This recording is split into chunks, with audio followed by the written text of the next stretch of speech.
Please proceed. Good morning. Could you please state your first and last name and spell both for the record? Good morning. I'm Kasey Young. Excuse me. Kasey Young. Kasey. Last name Young. Young. How are you employed? I'm employed with the Dodge County Sheriff's Office. How long have you worked for the Sheriff's Office? 20 years. And what is your current assignment? I'm currently assigned as a detective for the Dodge County Sheriff's Office. How long have you worked for the Dodge County Sheriff's Office? In my current capacity, I've been a detective 3 years. Thank you. Thanks for correcting that. And back in 2024, were you working as a detective? I was. In 2024, how long have you been working as a detective? About a year. And on June 25th, 2024, did the detective division get assigned to investigate a missing persons case? Yes. And were you part of that team that investigated that missing persons case? Yes, we were all called in on a Tuesday. And what was the name of the individual that was missing? Crystal Rasch. So what, on Tuesday during the day, what were your duties? Tuesday during the day, well, actually that morning we started off with a search warrant. I did my regular shift duties, and then I went home at 4 o'clock. So search warrant unrelated to this case? That's correct. And then, so at 4 o'clock, did you get called back into the department then? Or sometime after 4 o'clock? Sometime after 4 o'clock, I believe it was maybe like 7:30-ish or so. We got the all call to say, hey, all hands on deck, we need everybody in. And then at some point, did you learn that a search warrant was going to be served on a residence related to the missing person investigation? Yes, initially I was assigned to go to Quick Trip in Beaver Dam. Once I got back to the sheriff's office, there was some discussions, some meetings, and at that point, I knew eventually we were going to go serve a search warrant it's technically a Juneau address, but in Kleiman. And what, for the serving of the search warrant, what was your assignment, or the execution of the search warrant? What was your assignment? What were your duties? Sure. So when I arrived at the residence, initially I met with, at that time, Deputy Trevarthen, who had contact with Scott Rasch. I talked with Scott Rasch until eventually we met with Mary Rasch outside the residence. And that residence was N3251 Wood Road. At that point, it was determined that I would be on the perimeter. I would not make entry into the residence. And at that point, my job initially was to just sit on the southeast corner of the residence. And then did eventually law enforcement make entry into the residence? Yes, while I was outside, I know that they made residence, and I heard that they were in contact with one male. And who was that male that they made contact with? Zachariah Rasch. And then did you make contact with Zachariah Rasch? Yes, I did. And is he in the courtroom here today? Yes. Could you please describe where he's seated and what he's wearing? He's seated at the defense table wearing a white shirt, looks like a blue striped tie. When you made contact with him, was he basically being detained at that point? Yes, at that point I met him on the front porch of the residence. As he exited the residence, I believe he had no shirt on, and I don't recall if it was sweatpants or sweat shorts, but he was being detained. And then did you locate anything on his person that had evidentiary value? Yes, so at that time I checked his pockets, and I did locate his cell phone in his front right, I believe it was his front right pocket. And do you recall if that cell phone was in a case? Yes, a red case. So I'm going to show you Exhibit 131. Well, it does say it's on. Is it not working? It seems like you just seem quiet. Is that better?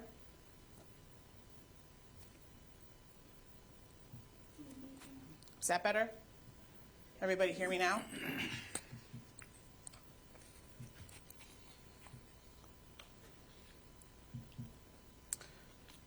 Exhibit 131. Can you hear me better if I do it like that?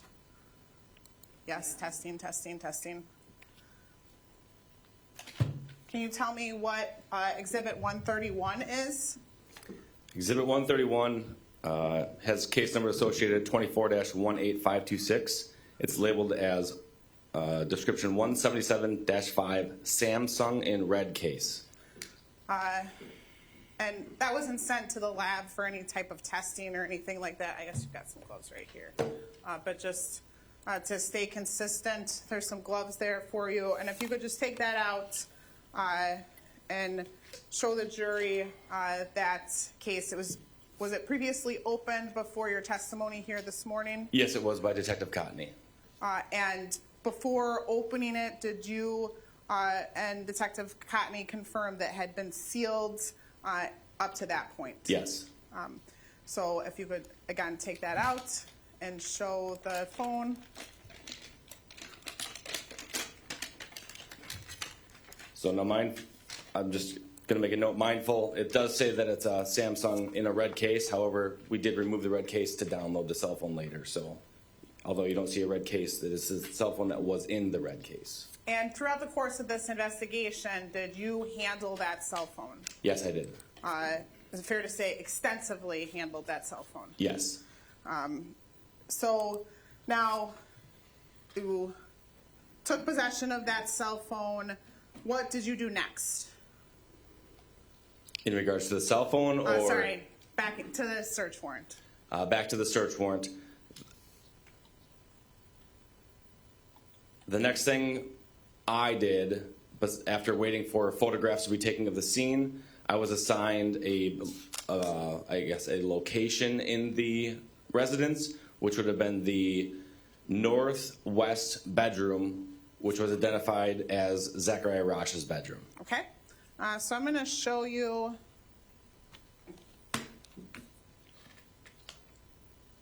Exhibit 91 through 124. And if you could just go through those and look through those exhibits.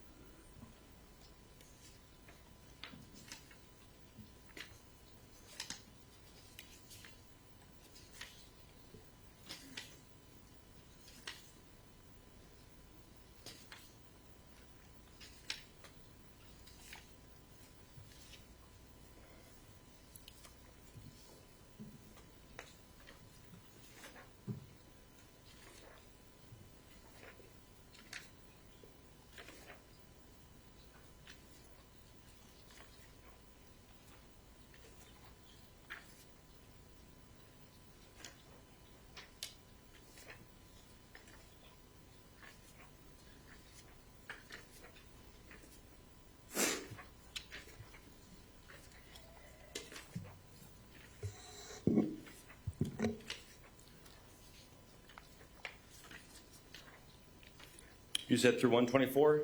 Is that correct? Yes. And send 124 of those exhibits. Do you recognize 91 through 124? I do. And what are 91 through 124?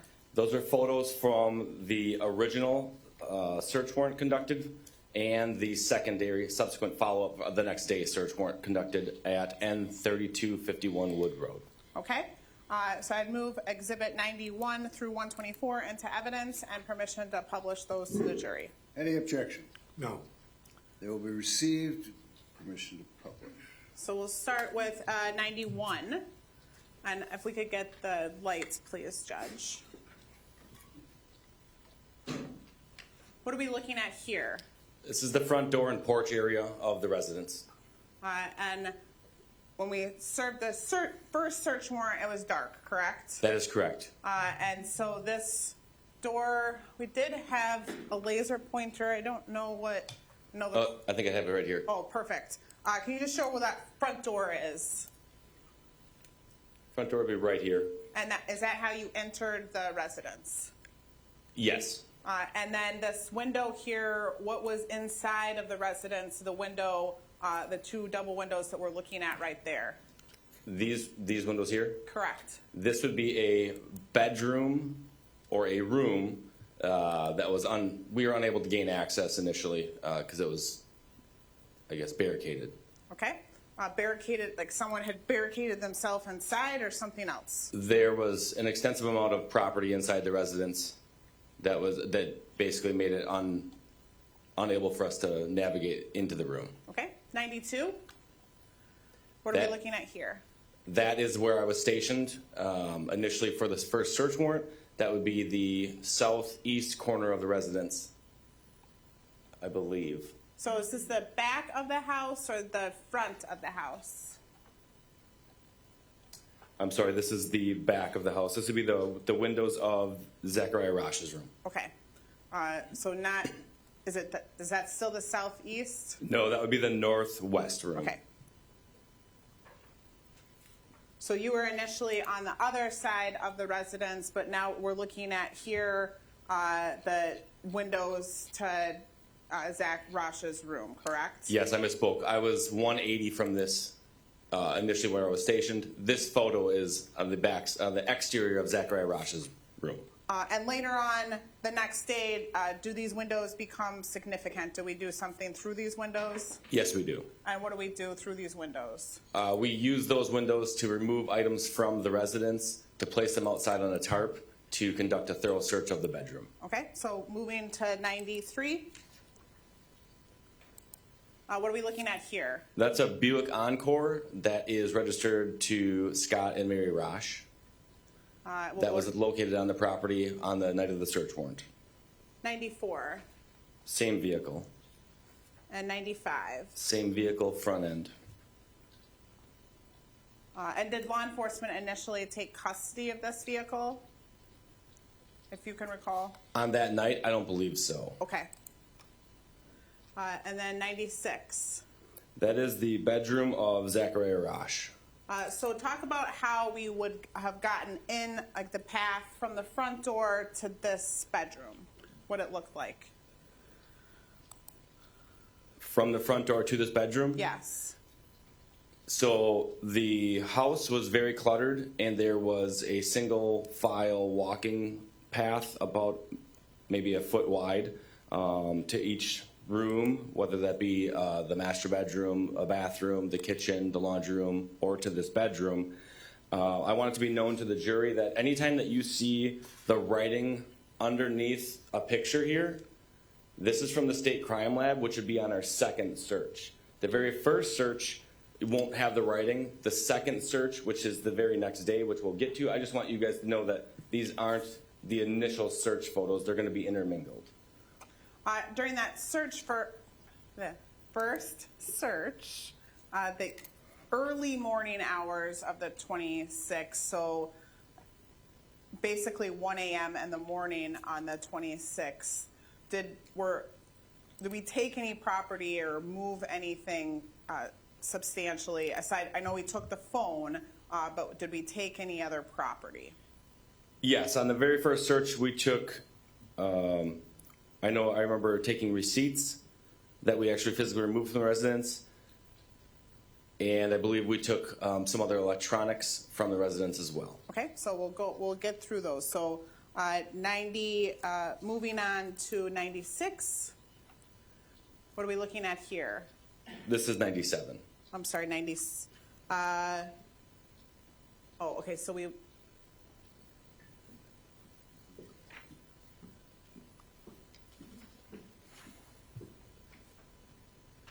Oh, 96 might have just been a duplicate of. 96 was this is 96 here that we're looking at. That's correct. Thank you.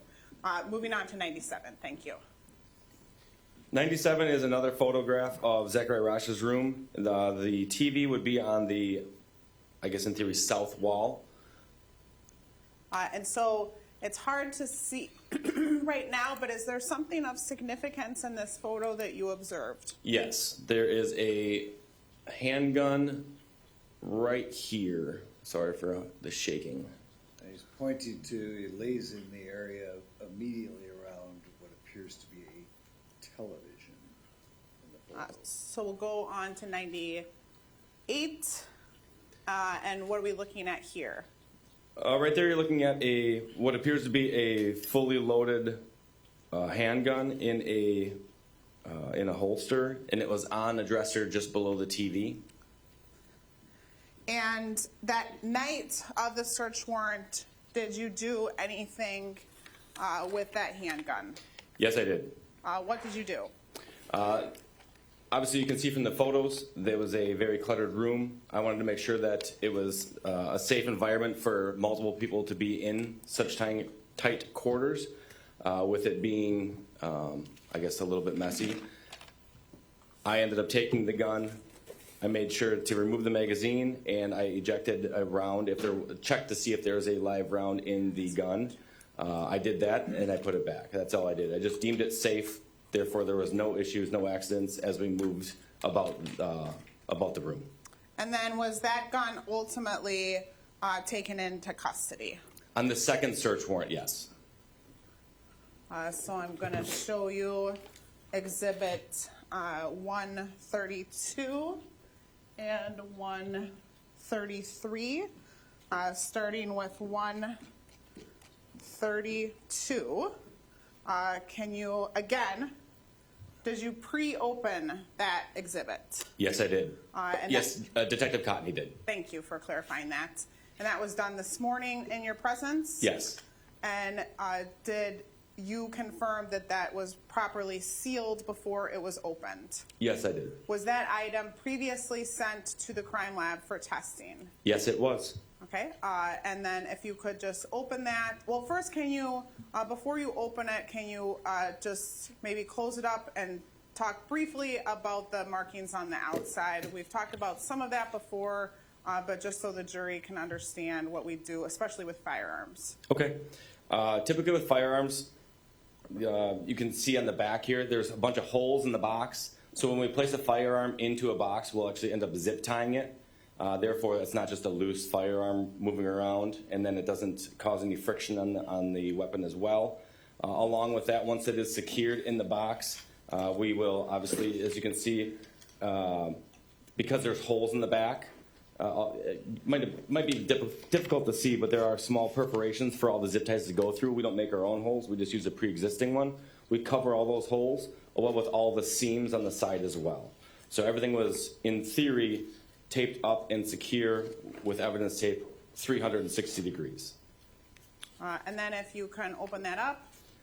And I don't know if we just touch base on sorry. it, but Thank you. anytime that you see an overlapping piece of tape, or whether it be on the cardboard or not, we'll initial, date, sign. And on the back, because we have multiple layers of tape, you'll see one big initial. Therefore, if it was altered and anything else, this would be very difficult for somebody to try and open this package up. And then there's a yellow label and I think a green label on the front. What do those signify? The green label signifies it's cleared, and that was, so the weapon is cleared, deemed safe, and that was on 7/3/24. And the yellow label states the Milwaukee lab, which has a case number associated R24-1767, and number sign D, Dodge County Sheriff's Office. So Milwaukee, how many, well, at least that the Dodge County utilizes, how many crime labs does the Dodge County Sheriff's Office utilize? Typically the one. The one in Milwaukee or somewhere else? The one in Milwaukee. And then do we also utilize, though, a crime lab in Madison? Yes. So for firearms, though, it's primarily which location? It's Milwaukee. But for other testing, say DNA, what lab would we use? Yes, we would use Madison. Okay. So, and then now if we could open the firearm, please, and show that. And is the firearm secured within the box? It is, maybe. No, it's not. Oh, it's loose in there. It is loose. Oh, okay. But all the original zip ties are on there. That's why I assumed it was. So safely, well, obviously it's unloaded at this point, correct? Right, so I have multiple things in here. I have unfired cartridge from the chamber. I have unfired cartridge reportedly from chamber. And then I have the magazine and another piece of evidence that doesn't, another magazine from the holster. Do you want me to? Just the physical firearm at this point, Okay. If you could hold that up and display that. And that's the same physical firearm that you located within the bedroom, correct? Yes, it is. Now, if we could go, we can close that box, Okay. and we can go to, let me ask you this. When you made contact with it, can you describe, was it loaded, not loaded, something else? Can you describe the state of the firearm?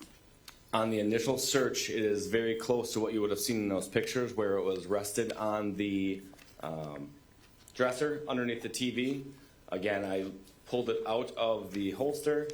I dropped the magazine, hit the magazine release slide, set that off to the side.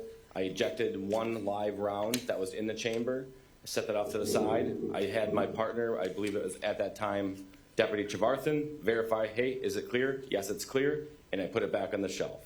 That's really all I did. And now moving to 133, if you could get that out there, and I'll return. If you can just, you can, again, that was opened this morning. Yes, by Detective Cotney in my presence, and it was sealed beforehand. And what is contained in 133? In 133, it's labeled as 177-116, holster from 177-29.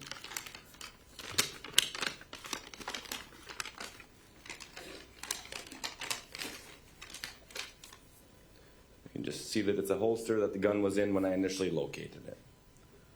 And that was also sent to the crime lab and tested, correct? Yes, it was. And how do we know that? By looking at the packaging again? There is a yellow label on there that says Dodge County Sheriff's Office. And I recognize it to be a lab. There's a lab case number, correct? Then there's a lab case number dated R24-1767, number 2, which is the same case number I read earlier. Perfect. Now moving on to our next photo here is going to be 99. Again, another angle of that firearm, correct? That's correct. 100. And then what are we looking at there? This is on the second search warrant when we took the gun into custody or into evidence, and that was done by the State Crime Lab.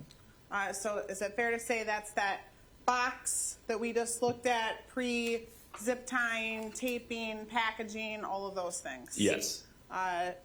Sorry, we're at, I was writing these down, we're at 101 now, is that right? That's correct. What are we looking at on 101? That is 2 boxes of federal 9mm ammunition located on the dresser behind the closet door in Zachariah Rasch's bedroom. This was present, though, during your initial search warrant as well, correct? Yes. And what, can you describe this ammunition, please? This is what I would call like a typical range ammunition. It's not something that you would go, I guess, hunt with, or you would probably keep on you with for self-defense. This is just something that you would buy. It's cheap ammo that would you would target, shoot, and get familiar with your weapon. 102. That shows the exact same ammunition we talked about before. However, this time you can see that there are 10 rounds missing from one of the boxes. Okay, 103. 103 is hollow point cartridges, projectiles. So these are for like reloading. These aren't an actual bullet. It doesn't go boom. It's literally just what you can see in the picture here. It's the top of a cartridge or top of a bullet. And basically it's for reloading purposes. Can you describe that a little bit more? I know that maybe some of our jurors are probably familiar with that, what that means, but just in case, what would you have to do to make this capable of firing? So you'd have to take a brass shell casing, put a primer in it, put gunpowder in it, and then put what you're seeing, that would be pressed onto the very top of that cartridge, and that would, yes, that cartridge, and that would, essentially what you're looking at is the projectile only. The projectile that you're looking at, these hollow points, this would be something that somebody would purchase or use for self-defense or to, I guess try and kill something. Did you find any of that powder or the cartridge? Did you find the makings to make this a full bullet capable of firing? No, I did not. We're on 104 now, correct? Correct. What are we looking at here? 104 is range Remington 9mm ammunition. You can see right on the box, it's kind of flashed out, but it says range right on it. Again, some cheaper ammunition that you would use to get familiar with your weapon. Is that similar to what we saw, and I think it was 101 or 102, the range ammunition that was sitting on the dresser? It's similar, different brand, but very similar. Okay. Moving on to 105. So the 2 boxes of federal ammunition that you saw on top of his dresser, right behind the closet door, that open spot on the dresser by the lighter. That's where that ammunition was. What you see in that drawer is an amount of. Get the lights, Judge, please, so that there's not as much glare there. And if you could use your laser pointer to point out, just so everyone sees what you're talking about. So the federal ammunition was sitting here. The top drawer was, when it was opened, you can see that there's a large sum of cash here. Deputy Trevarthen and I verified that together as $1,800. And did you take custody of that cash? I don't recall. I'm sorry. It's okay. Continue on to 105. 106. 106, thank you. 106 is a picture of, obviously you can see Snoopy there, and that's from the inside of Zachariah Rasch's bedroom. There is some cash here. I don't have an exact amount. And then right here there is an envelope it's a plain envelope with the name handwritten on it, Crystal Rasch. Inside that envelope are medical records from Watertown Regional Medical Center, and they're Crystal Rasch's medical records. Okay. 108. 108 are receipts located in Zachariah Rasch's bedroom. 109. Those are the same receipts. The 2 small ones you can see are like a printout. If you were going to look up what oil filter you might need for a vehicle, it prints out a machine so you can walk it over and verify it. And the Walmart receipt that you can see, that is dated from 6/22/2024 from Walmart in Watertown. The total was $86.85. A SNAP card or EBT card was used to deduct some of that money, ending up being $71.76. And then there was $100 cash back taken, and that was from an account associated with, I believe it's 7984. I'm looking. I'm sorry, 8942, I believe it is. Okay. Which 8942 is a debit card associated with Crystal Rasch. Thank you. And then we're on 109, correct? That's correct. What are we looking at here? That is right behind the door when you walk into Zachariah Rasch's room. There's a grandfather clock, and then there's receipts on top of the grandfather clock. You can see them hanging down here. These are the receipts. Okay. 110. 110 is a ATM withdrawal from an account associated with Zachariah Rasch ending in 9499, and it's for $100, and that was on 6/11/2024 at 10:40 p.m. Okay.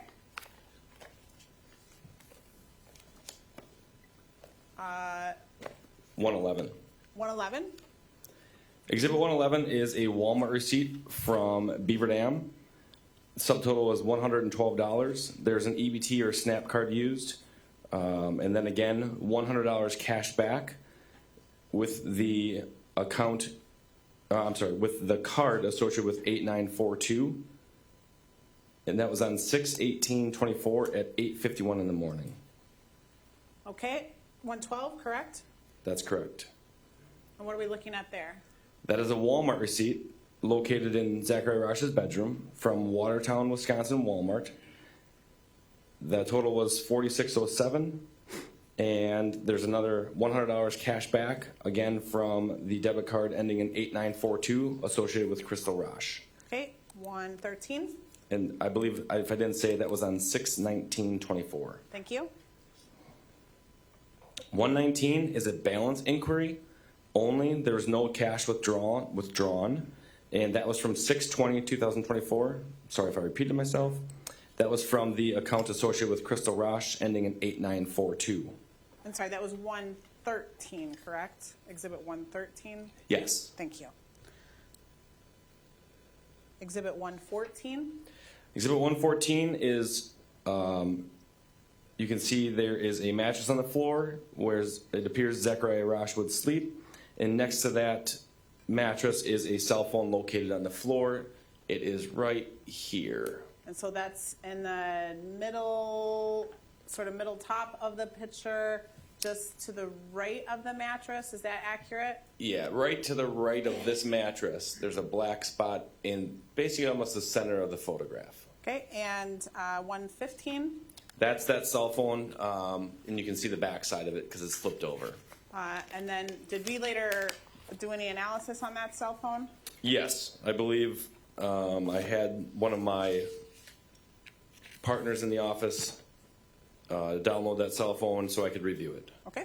116? 116 is a bookshelf that was located inside Zachariah Rasch's bedroom. It's immediately to your right as you enter the door. I located two things of significance on this bookshelf. One was a credit card related to Crystal Rasch. And I think so we'll go to 117. Nope, that'll be a cell phone. Okay, sorry. No, you're fine. And the other item of interest, which was located, so we'll just tell you right away, the cell phone is on the right-hand side here, and the credit card I speak about is located on the left-hand side here in like a handkerchief or towel. Okay, so we'll go to 117. 117 is in, the cell phone I just referenced, and again, it was located on the bookshelf on the right-hand side. Did we attempt to analyze that phone as well? Yes, it was an older phone, and I don't believe there's anything of evidentiary value that came off of that cell phone. The blue Motorola, was there anything of evidentiary value on that you recall? I don't believe so. Okay. Moving on to 118, right? Yes. And what do we see in 118? That's just a picture of, I believe that's actually the blue Motorola. Exhibit 118 is the blue Motorola? I believe that's the blue Motorola. Oh, okay.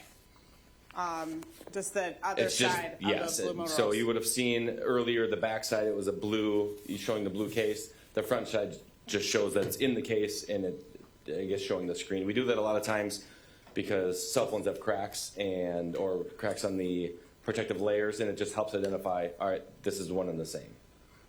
So going to so that's not the cell phone from the bookshelf. We don't have a separate picture from the cell phone from the bookshelf. I don't believe that's the cell phone from the bookshelf. I believe that's the cell phone of the blue Motorola. That's fine. 119.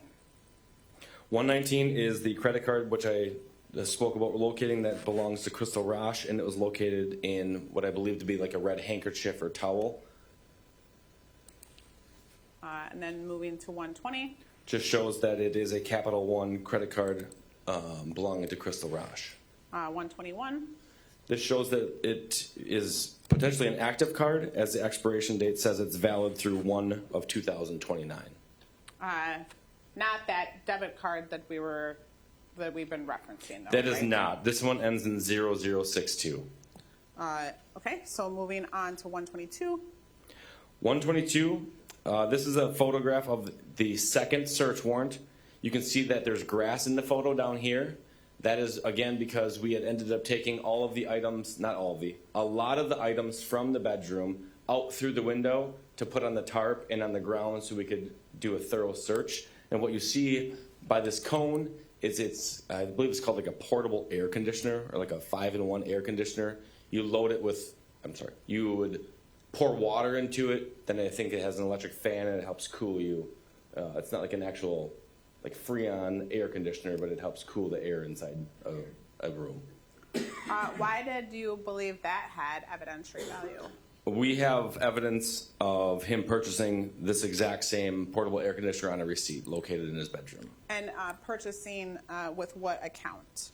The Crystal Rasch ending in 8942. Okay, thank you. Now 123, right?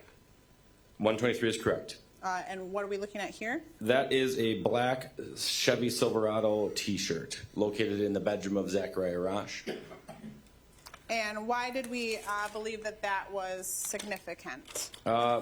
So in reviewing video of trying to find a timeline of Crystal Rasch, of where she was, this shirt comes into play on a couple occasions. Number one, on June 11th, 2024, Crystal Rasch is seen with Zachariah Rasch in Culver's in, I believe it was Oconomowoc. And he is wearing this exact same shirt. Of note, 6/11 is the last time that we ever see Crystal Rasch alive.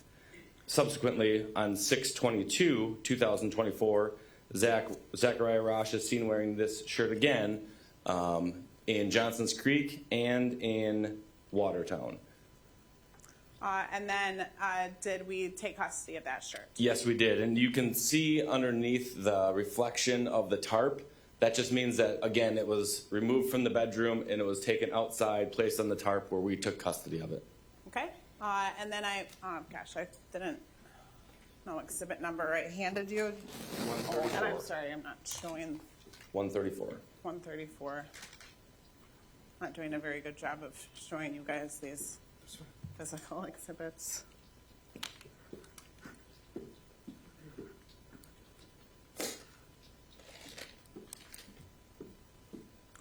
Can you tell me what 134 is? 134 is listed as with our Dodge County case number, and then 177-102 black Silverado T-shirt. It also has a yellow Milwaukee Lab number, the same number, R24-1767, number H. And so that was tested by, or at least sent to the crime lab, correct? Yes. And again, was that pre-opened this morning? Yes, it was by Detective Cotney in my presence. And it was sealed prior to opening. Yes, it was. If you could just take that shirt out and show that to the jury, please.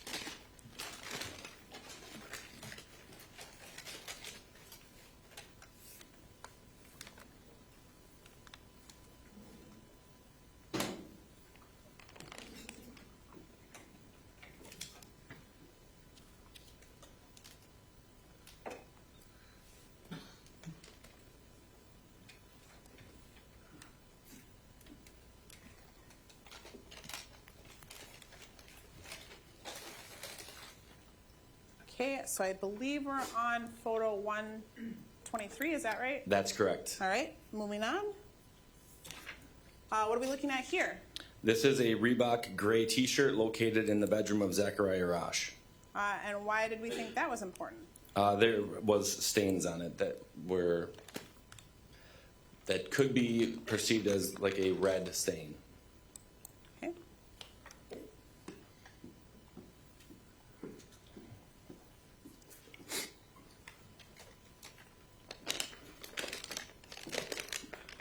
And I'm going to show you Exhibit 135.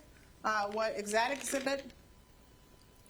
135 is described as 222-3 Reebok T-shirt, and that's about it. Was it pre-opened as well? Yes, it was by Detective Cotney in my presence this morning. Okay, and if you can just pull that out and hold that up for the jury.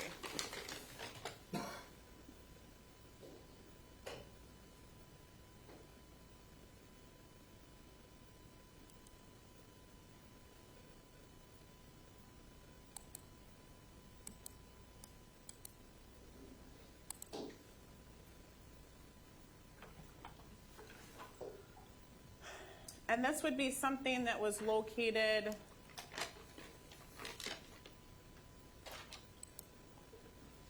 the night, in the evening, or by the crime lab, or I guess we're not sure because the picture's not a crime lab photo, correct? That's correct. So moving on to picture 124.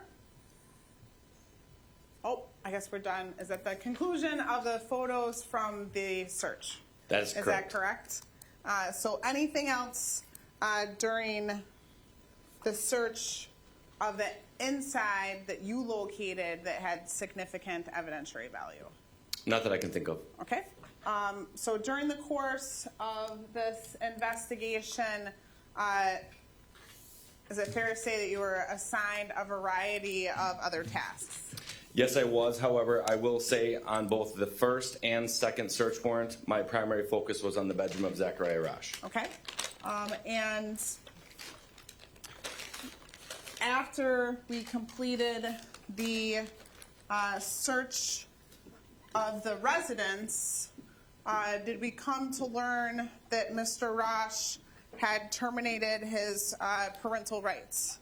Yes, we did. And so did we do anything to confirm that he, in fact, was the individual who had signed off on his parental rights? Yes, I made contact with Ian Dodge, a member here at the Dodge County Sheriff's Office, who was able to provide me some video of that, I guess, hearing per se.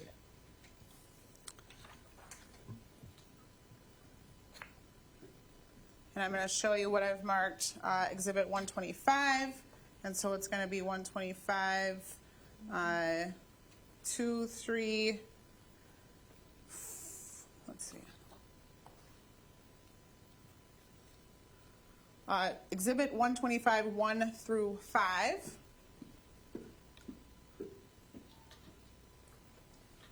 You just look through that and tell me what that is.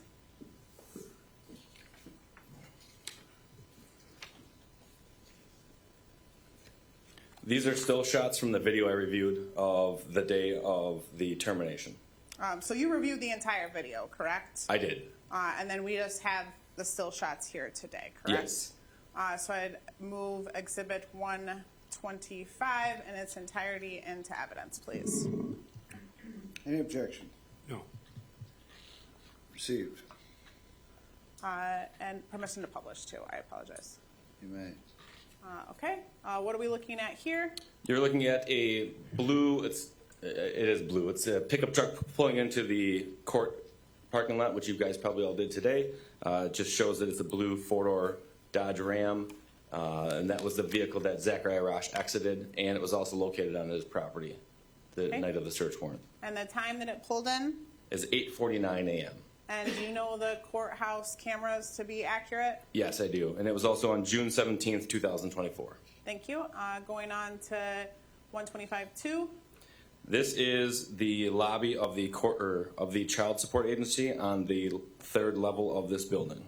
And then who do we see in this photo? You see Zachariah Rasch on the farthest away, right here.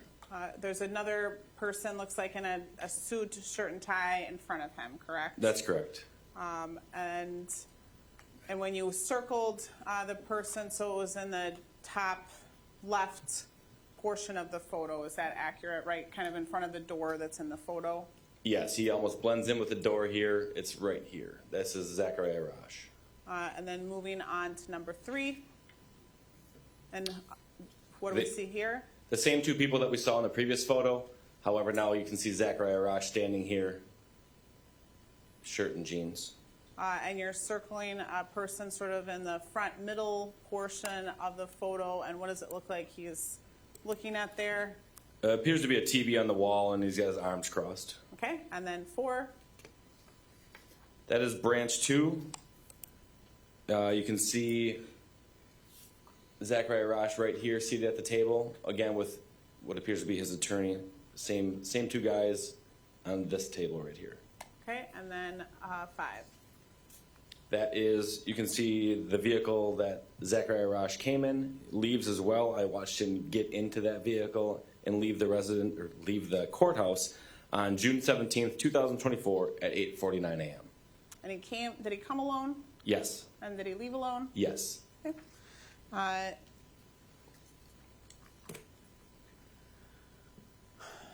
Now, did you do an analysis of that red Samsung cell phone? I did a manual review, and I also reviewed an analysis report that was done by one of my colleagues. And so first let's talk about what does that mean? Well, when we get a cell phone as law enforcement, what are the important, let me back up even further. Have you been trained on the searching of cell phones, generally? Yes. And what are some of the things that you've been trained on for searching cell phones? Some of the things I've been trained on are deleted items, the deleted folders, the notepad, looking through, I guess trying to find, secretive apps where you can store some things. So there's a multitude of things that to the naked eye, it would just look like a camera application. You can download a camera application that will store all your photos that nobody else would have access to. You have to enter a pad or a calculator application where you enter a code and it opens up and you can store your stuff in there. You just look for like duplicate applications that just seem like, why would you have two calculators or two, photograph apps, things in regards to that. Backing up even further, what are some important things that we have to do as law enforcement to preserve the evidence when we get a phone? Well, right away, we typically like to put our phones on airplane mode. If possible, you could throw it into like a Faraday bag, which is a bag that will lock it in the chamber and not let it have cell phone communication to towers and whatnot. We often like to try and get either consent and or a warrant, and also the PIN to get into the phone. And in this case, did we in fact get consent to the phone? Yes, we did. And did we get a pen, or did we do something so that we didn't have to utilize the pen on the phone? I believe we got a PIN, but I don't recall. But you were able to get into the phone. Yes, I was. Then, so we have a manual review, and so what does that mean, a manual review? A manual review is basically, if you hand me your cell phone, I can look through anything I can access with my finger. I'm scrolling through, looking through. That's a manual review. I'm not deep diving into something that pulling out files that you may have, like trying to run an extra file or an extra program to try and pull more information out. It's just simply what I can view on your phone to the naked eye. And did we also take the phone somewhere to be downloaded? Yes, we did. And what does that mean, downloaded? So basically, when there's a couple different programs out there, there's like Great Key, there's Celebrate, there's some other things. With that being said, you basically take the phone, you plug it into a computer system, you run a program. I'm not certified in that. I've watched my partners do it. I understand the concept behind it. And what that does is it will take the data off the cell phone and they'll put it into like a user-friendly report that's searchable and organized. So it'll go chronologically by date. You can organize photos and videos and text messages, etc. With that, it's much easier to navigate. And what I will say, it's not a 100% replica of the phone. It will never add extra information, but you might not get everything off of the phone. I mean, technology is only so good. And so we did both of those things, correct? Yes. So I'm going to show you first Exhibit 129 and 130.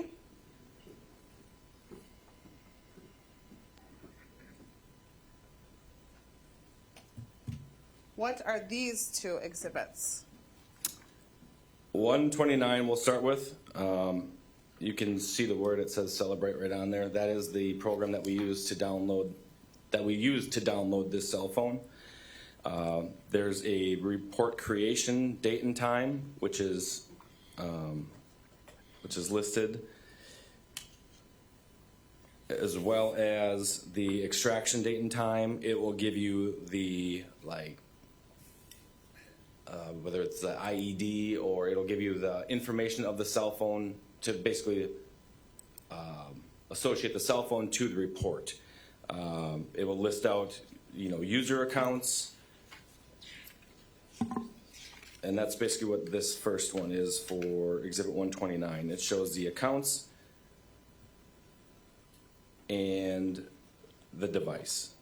And so that just tells us who, and going on to page 2 of that,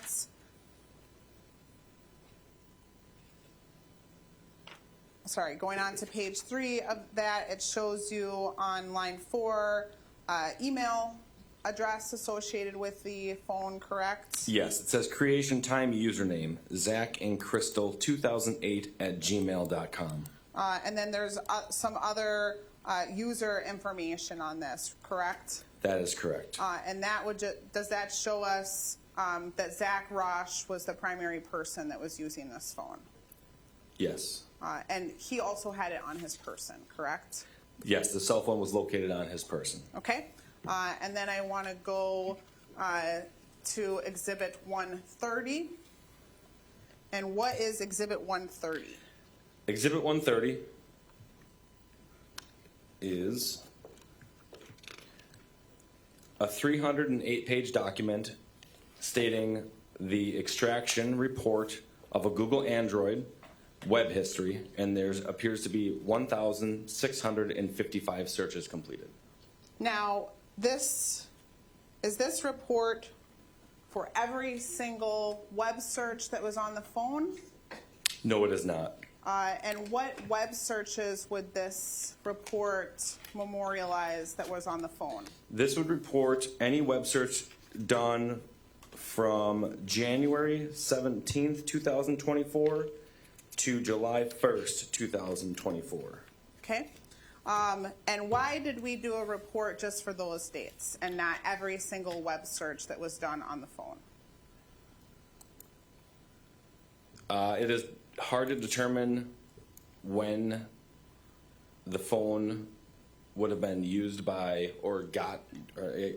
received by Zachariah Rasch. And if we would have taken everything, we could be looking at a multiple thousand-page report here. These are the date range of interest to us in regards to Crystal being missing. So here, I guess my question is, approximately, we could have been upwards of 10,000 pages of information if we would have taken put a document together for every single web search that was conducted on that phone. Absolutely. This is only 6 months and it's 300 pages. And likewise, this does not include all of the data. Like, this doesn't include text messages, this doesn't include Facebook messages, this doesn't include any other type of application that was utilized by the phone. This is just web search history that was captured by the phone, correct? Yes, this is a very small piece of information.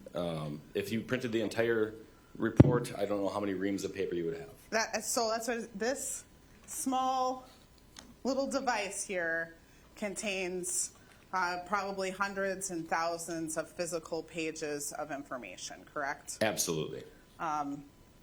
So now, when you were doing a manual review of the device, did you take screenshots of the device? Yes, I did. For things that you believe were relevant? I did.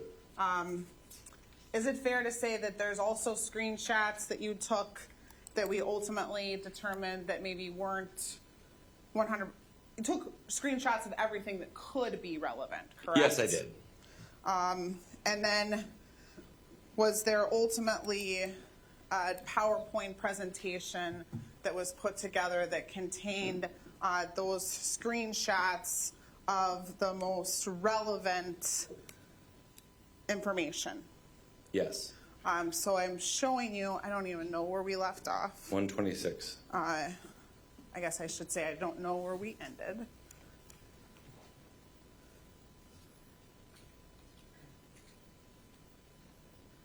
So I'm showing you a document that contains Exhibit 126 through 196. Can you just briefly look through that and let me know if that is in fact the remainder of the PowerPoint presentation that was put together for your testimony here?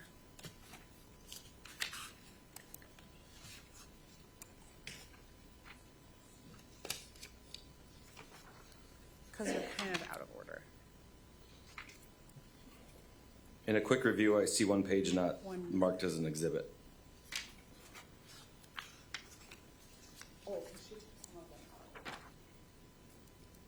Never mind, they coincide.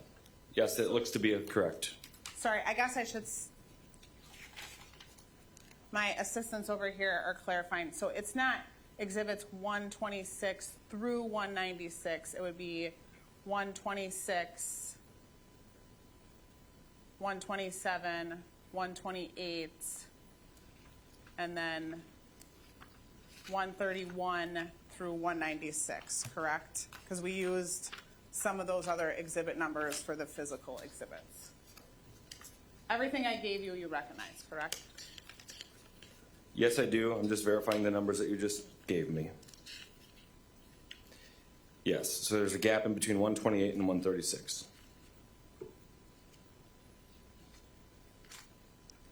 Between 138 and 136, you stated, correct? 128 and 136. Thank you.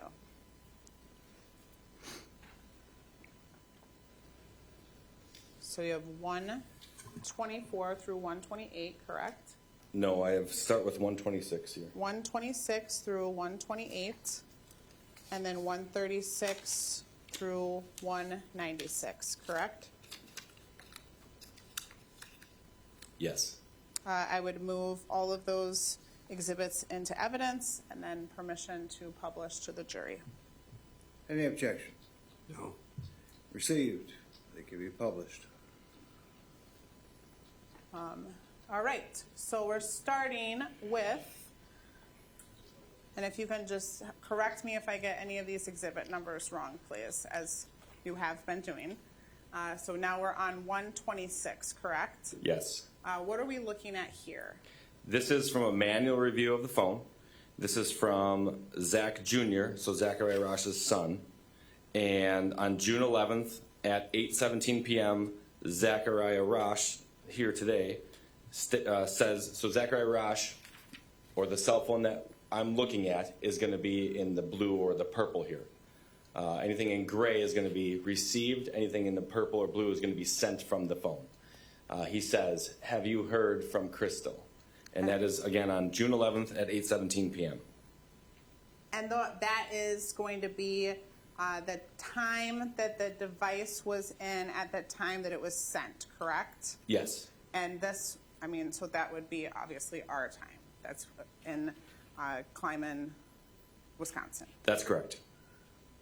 And Zach Jr. says nope. And then Zachariah Rasch says okay. The conversation ends. And then the remainder of this conversation, not necessarily pertinent to this investigation, correct? I would agree. And then going on to, so we'll call that 126.2, so the continuation of their chat communication. So 10 days later, you can see June 21st at 10:56 a.m. There are some messages exchanged. However, if you go towards the bottom, again, we're still looking at June 21st. He says again to his son, have you heard from Crystal? And Zach Jr. says, no. And we're not going to go through the content per se, but what are they generally talking about at the top? It appears to be a camper that I believe would be for land up in Adams County. Okay. And then going on to 126.3. This is a continuation, but we wanted to get the date for you guys to understand where this comes into play. So this is a continuation of the message. Have you heard from Crystal? Nope. And then Zachariah Rasch says, she's pissed, I think. I told her I was done fighting for the kids to come home and I was giving up all my rights because of what she all said. I got a copy of everything. She said Grandma read it and was shocked. His son replies, yeah. On June 21st at 12:36 p.m., Zachariah Rasch says, she's mad now because I signed my rights off. It's her fault. His son says, yeah, she fucked it all up. Then he replies, Zachariah Rasch replies, she told them I can't be trusted alone with kids. His son replies, that's fucked up. Then going on to, is there one final? Yes. Okay. And that's, sorry, we're on 126. This is the third page, correct? It'd be the fourth page Fourth total. page, thank you. And then what's the continuation? Continuation, Zachariah Rasch says, yeah, it is. Okay, and we'll end there. Going on to the next, so this would be 127, correct? Yes. And who is this a message between? This is between Zachariah Rasch and his mother, Mary Rasch. And how do we know Mary is his mother, Mary Rasch? They were in their house together. They lived together. I Just don't through know. the course of the investigation, you confirm that this is her profile Correct. information. So same deal that the purple, it looks purple to me, purple or blue stuff on the right side is Zach's and the left side is Mary, correct? That is correct. So what does Zach say? For the entire conversation? Yes. So Zach says, you went to Watertown and got ripped off. Mary says, yep. Zach says, I will never go to Watertown again. I got headlights this morning. I had to meet someone to get them. Mary replies, Dad always does. Really? Where did you have to meet them? At. How much were they? Zach replies, they were $25 in Columbus. They're LED ones. Mary says, wow. Zach says, I've never closed those kind before. The lady said she ordered a set from Walmart and she got 2 sets. Mary says, really? And then going on to the next page, so page 2 of 127. Zach says, I looked them up on Walmart.com and they're $100 for the set. Mary says, wow, holy crap. Zach replies, right, I would never spend that much on a set. Mary says, right. Then continuing on to 3. Zach says, I always spent around $20 for a set on eBay, but I need them ASAP, so I spent $5 more than I usually do. Mary replies, yeah, but they are new. Zach says, yeah. And then looks like there's, so that above message, we don't know exactly, there was no time, there was no date exactly on that screenshot, correct? That's correct. But on this missed call here, what is the date of that missed call? Retracting, I can tell you that the initial conversation that I read to you guys was on June 12th. I'm sorry, how did you know that? Was there- Because on June 11th, Zachariah Rasch is seen at O'Reilly's purchasing the exact same headlights he's speaking of. And did he purchasing them in the parking lot from someone for? No, there's a $25? receipt. There's a receipt that he purchased for the headlight. The LED headlights were a little over $100, and he purchased at the store. Okay. Then it looks like here there's another conversation, and we'll go to page 4 of that conversation. Or there's not a page 4. We'll end it there. Okay. This is page 3, yeah. Page 3. Did you want to reference anything on that last page?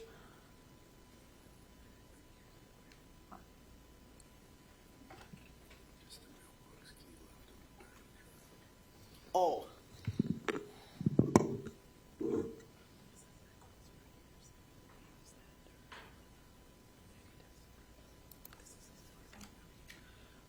So going on to the next screenshot that we have, 128, right? Yep. Yes.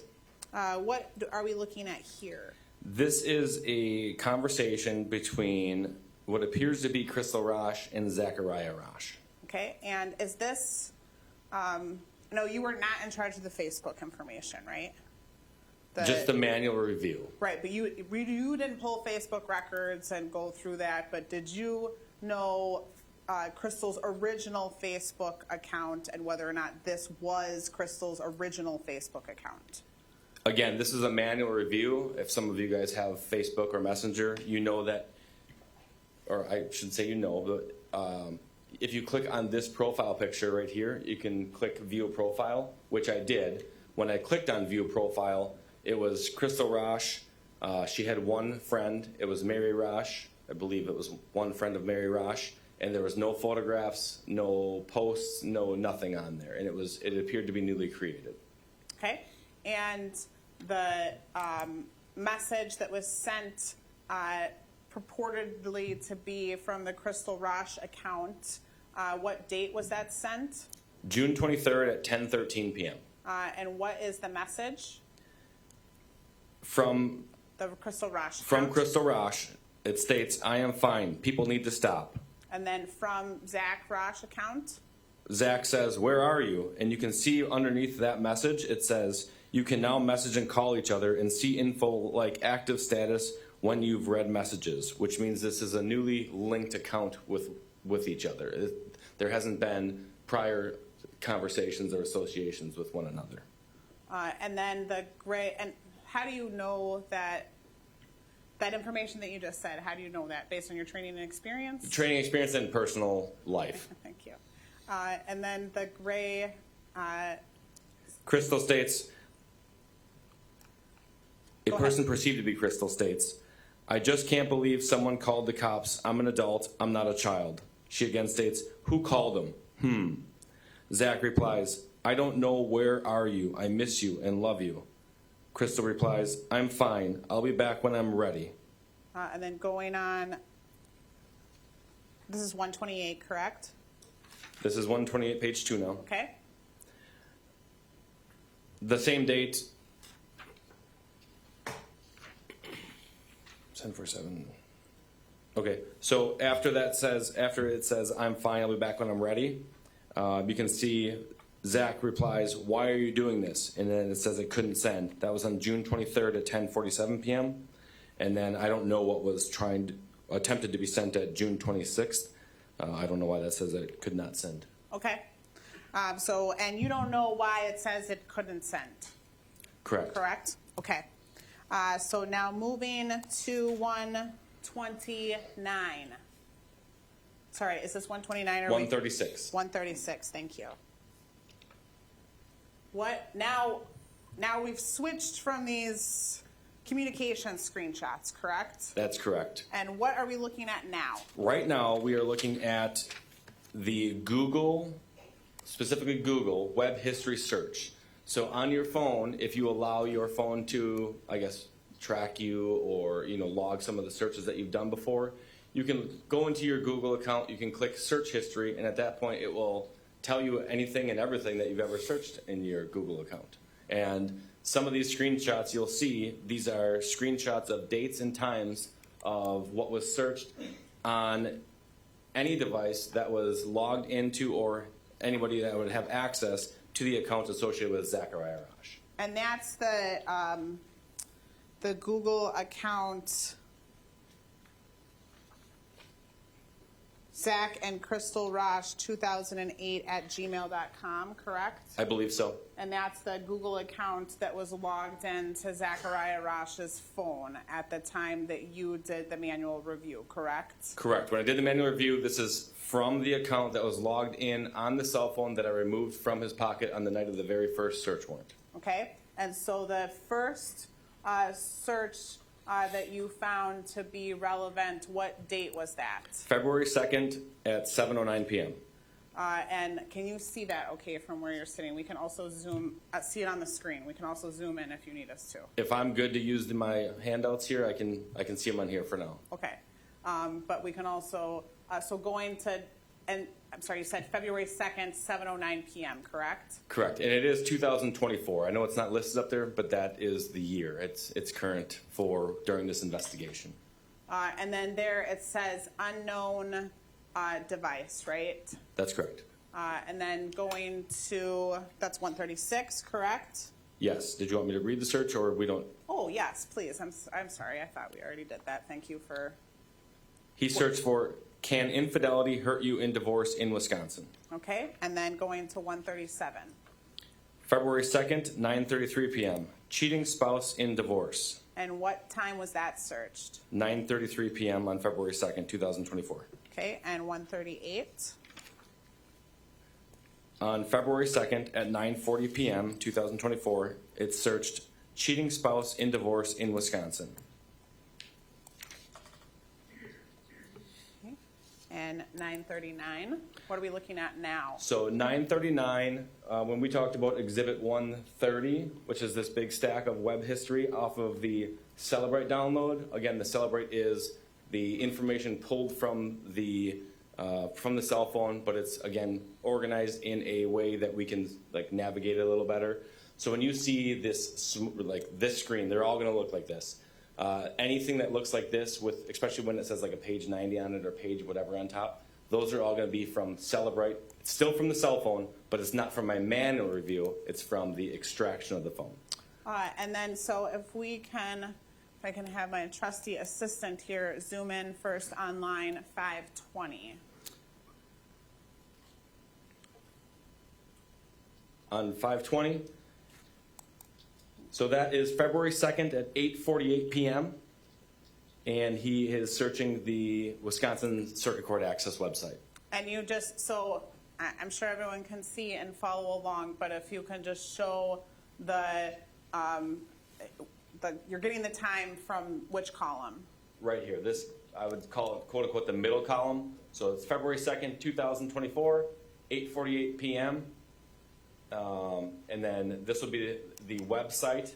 And sometimes you'll see over here an actual an actual terminology that's searched. Okay, and then if we can go over, I don't know if it's, yeah, there we go. And then this information in this bar column, what is this just showing us, basically? This is the source file, which is, it's from the Samsung, so from the cell phone, and this is all computer, I will say mumble jumble, that somebody smarter than I can diagnose, but it just shows that it's from the cell phone. That very top part, though, when it says Chrome, what does that mean? That's a browser, Okay. like an internet-based Chrome browser. And is that an application that would be on the phone? So it can be on access via website, or typically a cell phone will have, and especially on Android, it will have what's called a widget. So you typically type into your Google search bar. It's a widget that you can move around on your phone, like how do I get to Milwaukee, or how do I, how do I bake a cake?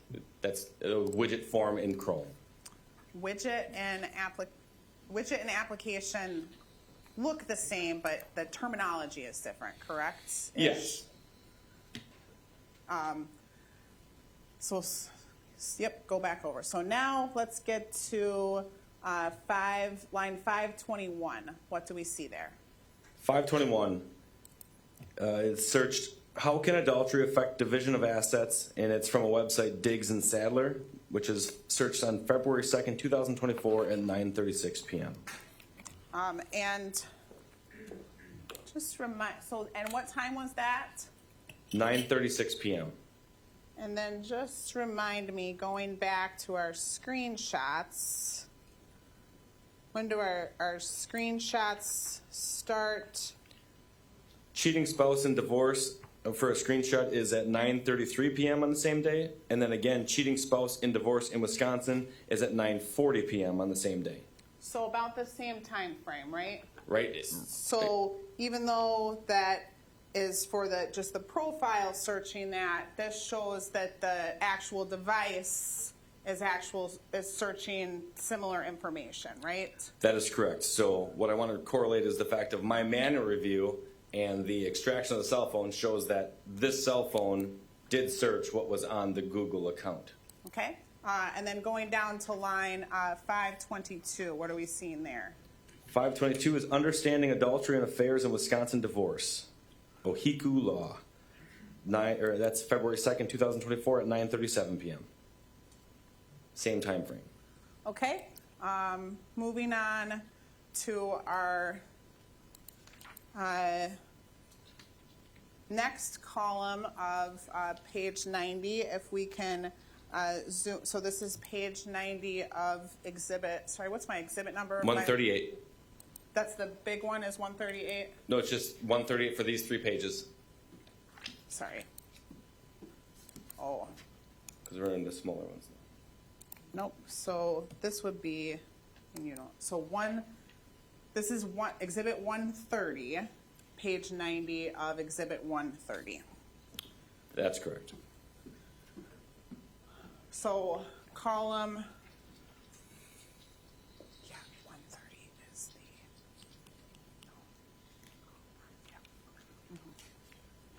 page 90 of exhibit 130. So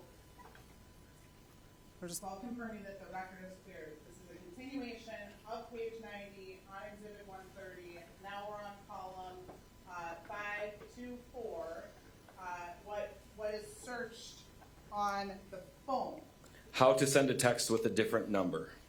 Now that was not in your screenshot search, right? I did not screenshot it, and it's not here, no. Okay. But that was captured in the Celebrite download from Correct. the device. Correct, from the cell phone. Okay. And then on the next day, what do we have him searching? So on February 3rd, 2024, he searches 23FA317, which is the case number associated with Dodge County divorce between Zachariah Rasch and Crystal Rasch. And then also on February 5th, what does he search? The exact same thing, the 23FA317, and that is the divorce associated with him and Crystal Rasch. Okay, so now our next slide, which would be, I think, Exhibit 139, correct? That's correct. And what date are we on now? February 20th at 6:30 p.m. Okay, and what is our search now? 9mm gun silencer. And remind me again, what kind of gun did you find in the room? It was a 9mm, Okay. the caliber. And what type of gun was that? A Taurus. Okay. And this was searched on February 20th at what time? 6:30 p.m. Okay. Now going to the next slide, we'll go, can we zoom in there on column 599?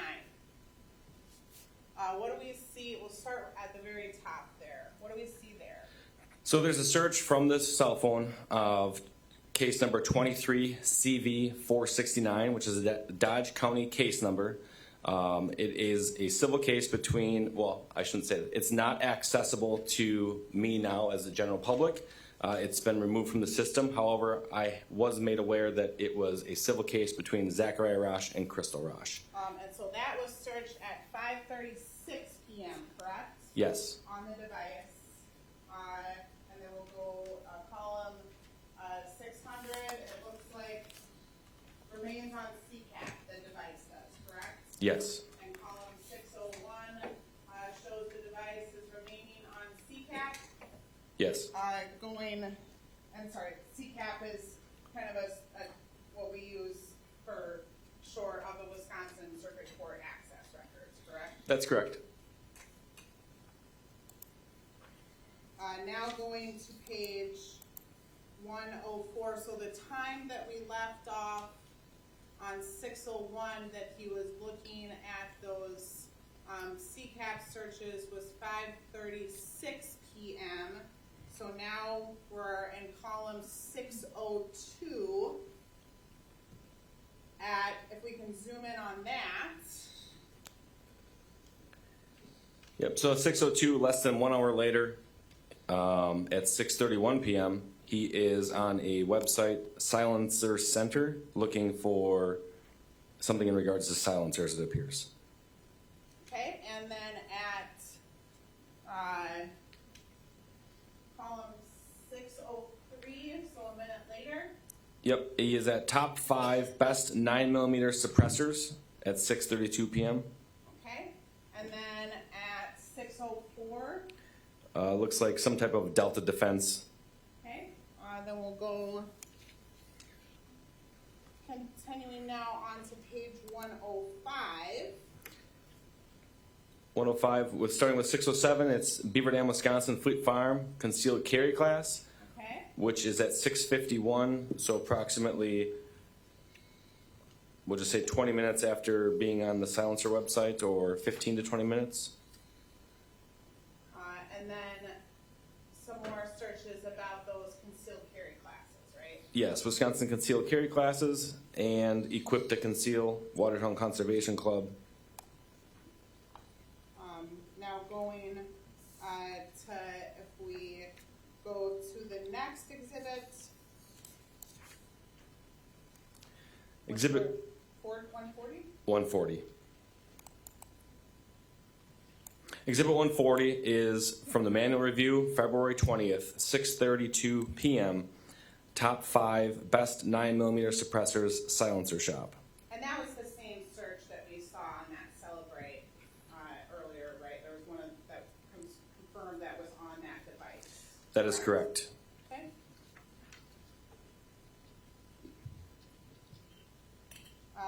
Now so you do not have any screenshots on for date 1/21, right, or on February 21st, correct? I do not. But there's some Celebrate searches on the 21st, correct? Yes. So starting in column 1 or 620, if we can zoom in just on that top column there. 620 through 622 are almost the exact same question.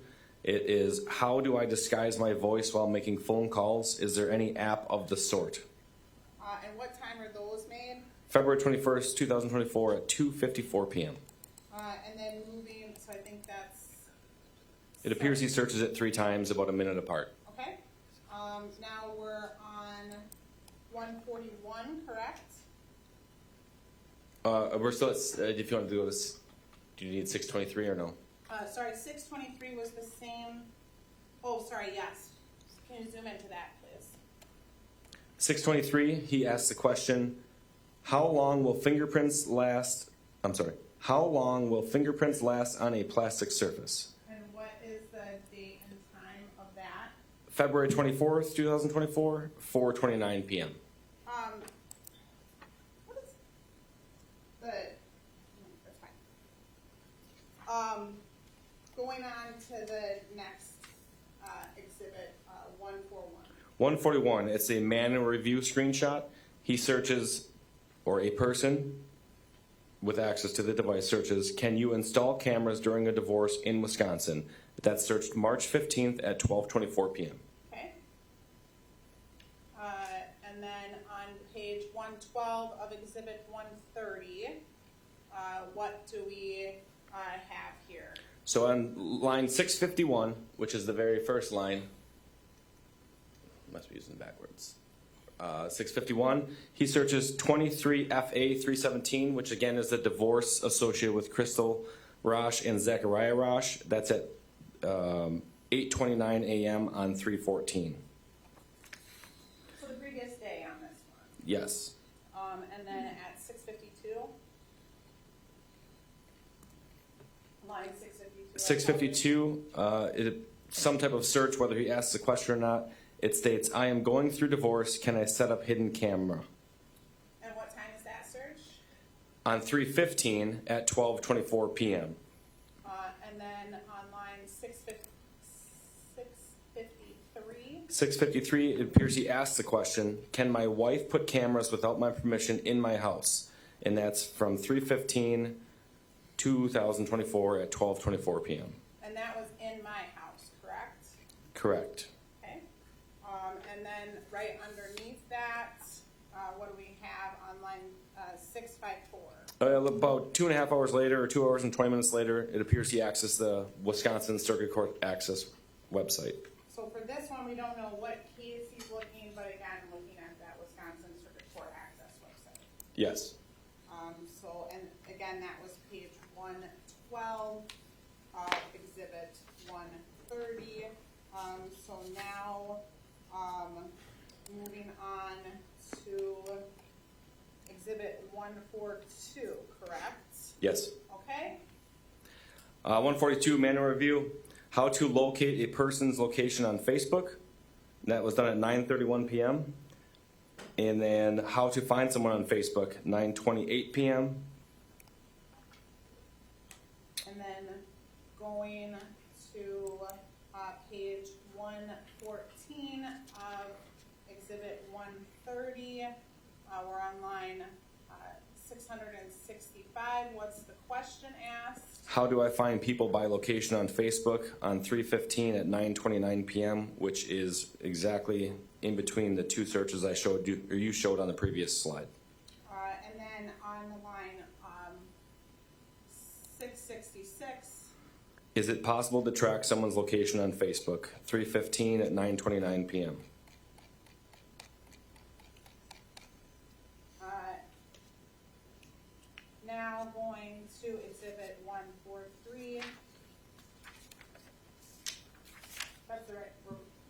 tracking correctly? Yes.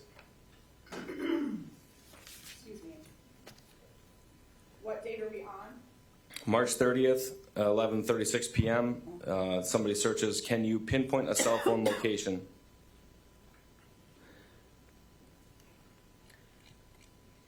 Sorry, excuse me. And that was March 30th at 11:36, correct? That's correct. And then going on to page 125 of Exhibit 130. It's some type of website where it says, locate any phone in 5 seconds, no software or apps needed. And what was the date of that search? March 30th, 2024, 11:28 p.m., which is 8 minutes difference from the previous screenshot. Okay, and then going on, so we're on March 30th, correct? That's correct. So going on to page 126, continuing, so that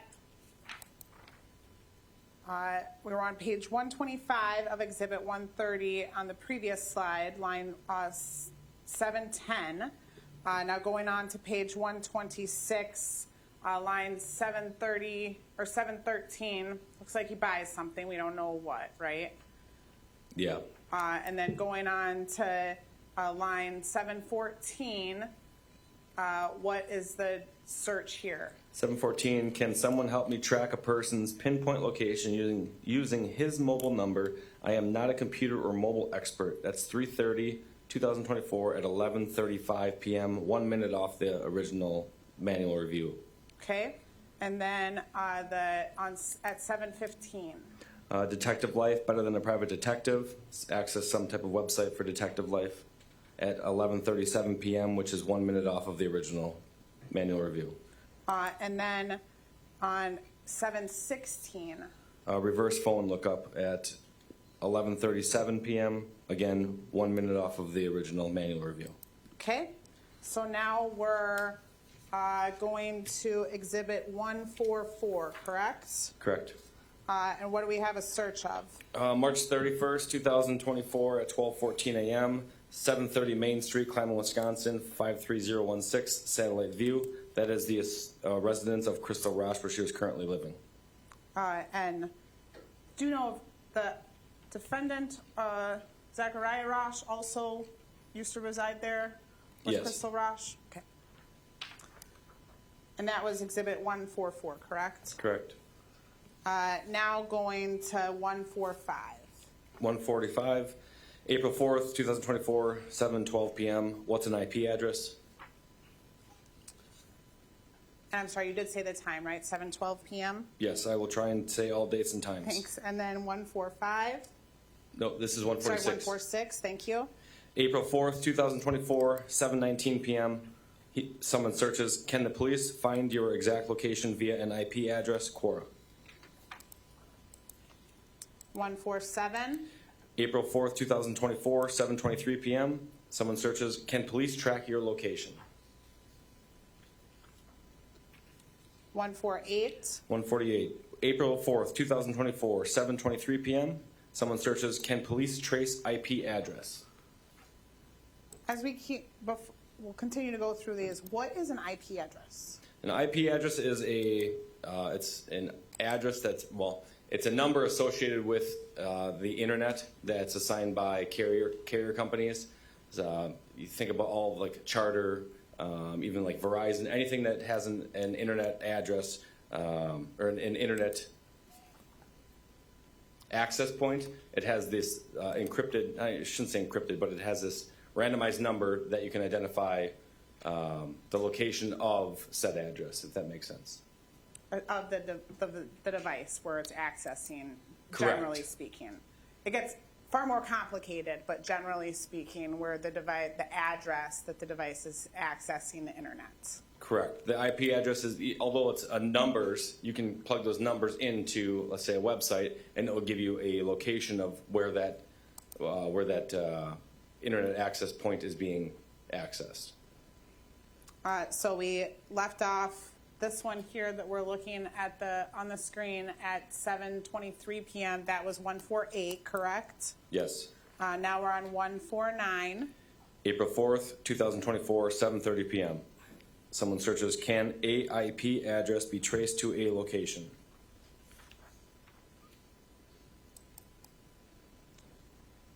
$150. April 4th, 2024, 7:38 p.m. Someone searches, can police trace a private number?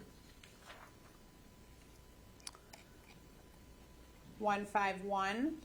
April 4th, 2024, 7:49 p.m. Someone Googles, track IP address, exact location.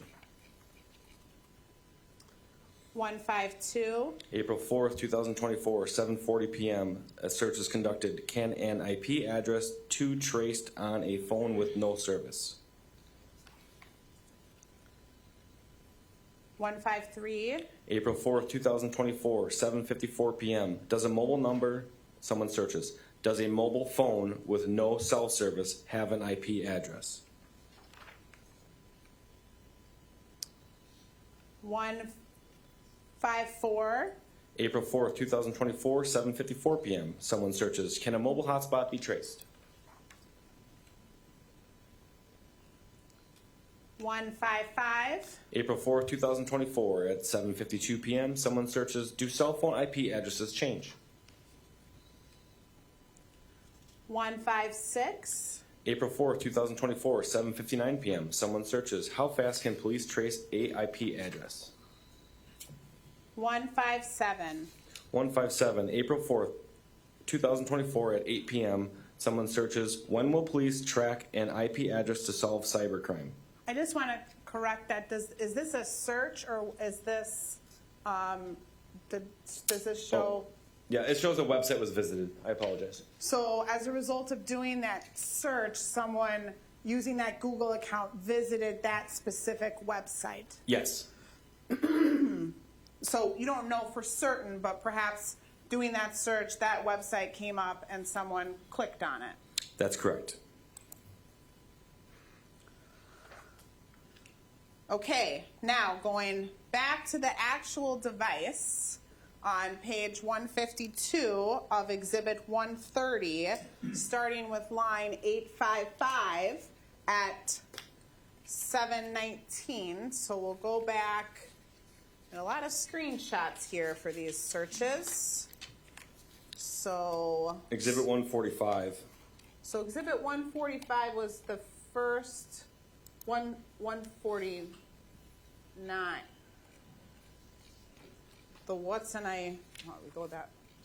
I think what's an IP address was the first one, right? Correct. And that one was one.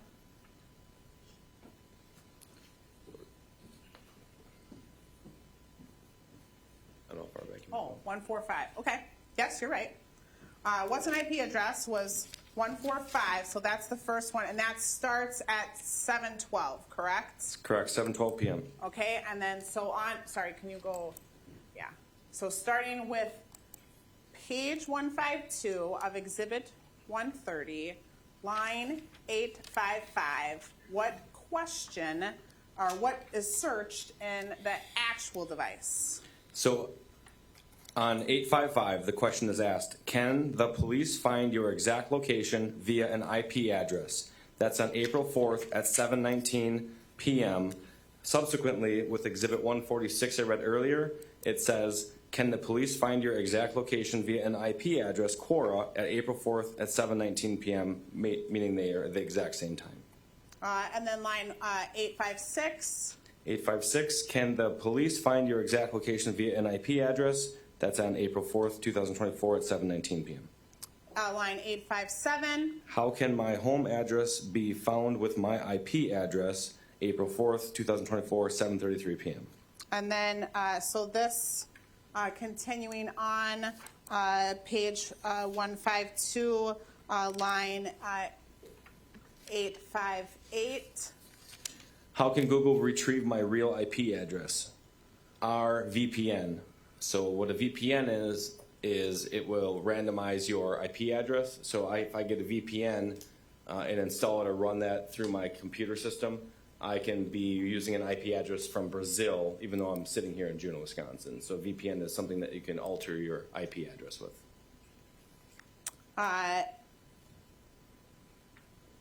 Line 859. 859, how can Google retrieve my real IP address? April 4th, 2024, 7:34 p.m. Line 860. Does my phone have an IP address when I'm using the internet but not connected to Wi-Fi? Ask Science. And that's April 4th, 2024, 7:41 p.m. Now we're moving on to page 153 of Exhibit 130, line 861. 861, question. Can they track your IP address through your phone when your phone is off? And what time was that? I'm sorry. Did you say 7:42 p.m. Line 862. Question, can they track your IP address through your phone when your phone is off? April 4th, 2024, 7:42 p.m. Line 863. Could someone track my location using my cell phone's IP address? April 4th, 2024, 7:47 p.m. And then continuing on to the, you can just go to the next page that got the entirety. Yes, there we go. 864, that whole line there. How can I be traced if I am using Wi-Fi via a hotspot? And the date on that. Sorry, April 4th, 2024 at 7:56 p.m. And just so the record is clear, we're still on page 153 of Exhibit 130, line 865. How can I be traced if I am using Wi-Fi via a hotspot? April 4th, 2024, 7:56 p.m. Line 866. When will police track an IP address to solve a cybercrime? April 4th, 2024, 8 p.m. And that was that website that we saw was visited on that screenshot, correct? Exhibit 157 is when will police track an IP address to solve a cybercrime? That website was visited April 4th at 8 p.m. So yeah, same. The exact same time. Okay. Looks like we might be moving on to a new topic now. Going on to what exhibit number are we at? 58. Thank you. Back to that silencer. 158. So on April 8th, 2024, 3:31 in the morning, someone searches Taurus G2C silencer. A Taurus G2C is the exact same gun I located in Zachariah Rasch's bedroom. Okay, and what time? That was at 3:31 a.m., correct? Correct. Okay, and now 159. April 8th, 2024 at 3:34 a.m. Websites visited, home-built 9mm handgun suppressor, homemadetools.net. Okay. 160. A website is visited April 8th, 2024 at 3:35 a.m. How to make a suppressor with pictures, WikiHow. 161. 161. The terminology is searched on April 8th, 2024 at 3:37 a.m. How to make a silencer for a 9mm. Okay. Now, going to the phone. So on April 8th, what is searched? On April 8th, 2024 at 12:37 in the morning, the Wisconsin Circuit Court Access website is searched. You'll see on 875, 76, and 77. All the time frames are within seconds apart, so it's all at 12:37. The 2023 FA 317 is searched or accessed on the physical phone from the extraction. And then again, we recall that 23 FA 317 is the divorce case number associated with Crystal Rasch and Zachariah Rasch. So in the middle of the night or in the early morning hours of the 8th, searching that family court case, and then going on to now do we have, but we don't have these silencer searches this time on the phone. So the next time it looks like if we go on to page 162, on 898, what do we see here? So you'll see on this slide and the next slide, it's less than 3 hours later. He has accessing websites or doing searches in regards to ProMag. So on 898, on April 8th, April 8th, 2024, at 3:15 in the morning, he visits a website, ProMag G-Series 9mm magazine, 32 rounds, shoptaurus.com. Again, we know Taurus was the gun that he owned. So that is he searches Taurus G2C silencer on April 8th at 3:30. His account searches it on April 8th at 3:31 a.m. And just before that, we have his phone on sort of accessories for that gun, correct? Yes. Going on to page 164. Zoom in to, got ahead of myself here. Line 910. 910, home-built 9mm handgun suppressor, homemadetools.net, April 8th, 2024 at 3:34 a.m., which is 3 minutes off of the original manual review search that we showed first. So the phone does search that, correct? Yes. And then 911, what do we see? How to make a suppressor with pictures, WikiHow, April 8th, 2024 at 3:35 a.m. So searches that family law case at what time again? Family law was at 12 o'clock, 12:37 a.m. And then by 3:35 a.m., he's searching how to make a suppressor. That's correct. Did you find a suppressor at the scene? I did not. Okay. What exhibit number are we on? 162 we'll be going to. Okay. What do we got now? April 12th, 2024 at 11:49 p.m. A search is conducted off of somebody having access to the account. Can a person feel when they are dying? Okay. And then 177. So this search was at 11:49 p.m. on April 12th. That search on the Google account, correct? Correct. Sorry, what page? I think this is on page 1. Go to the top. 177. Page 177, line 967. Where are we at again? 967, we're back on the Wisconsin Circuit Court access, which you'll see on 968. It's the exact same time, just 20 seconds off. So April 12th, 2024 at 5:10 p.m. He searches 23 FA 317, which again is the case number associated with the divorce.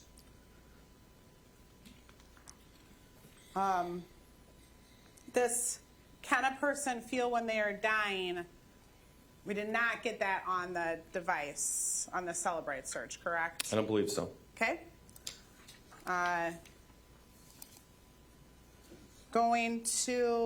We're now 163, correct? Yes. What's our search here? April 23rd, 2024, 9:39 p.m. Taurus TS9. Okay.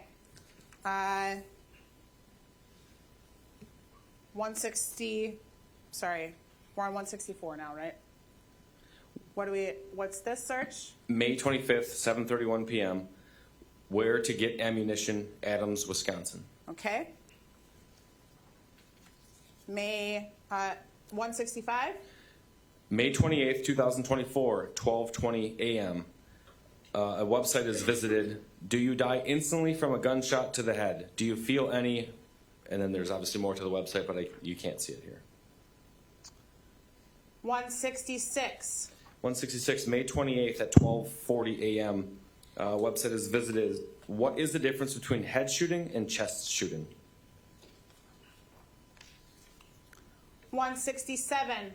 167, May 28th, 2024, 12:41 a.m. A search term is used. Will a gunshot to the head instant death? 168. May 28th, 2024, 12:45 a.m. A search is conducted. Will a 9mm kill an animal if shot to the head? Okay.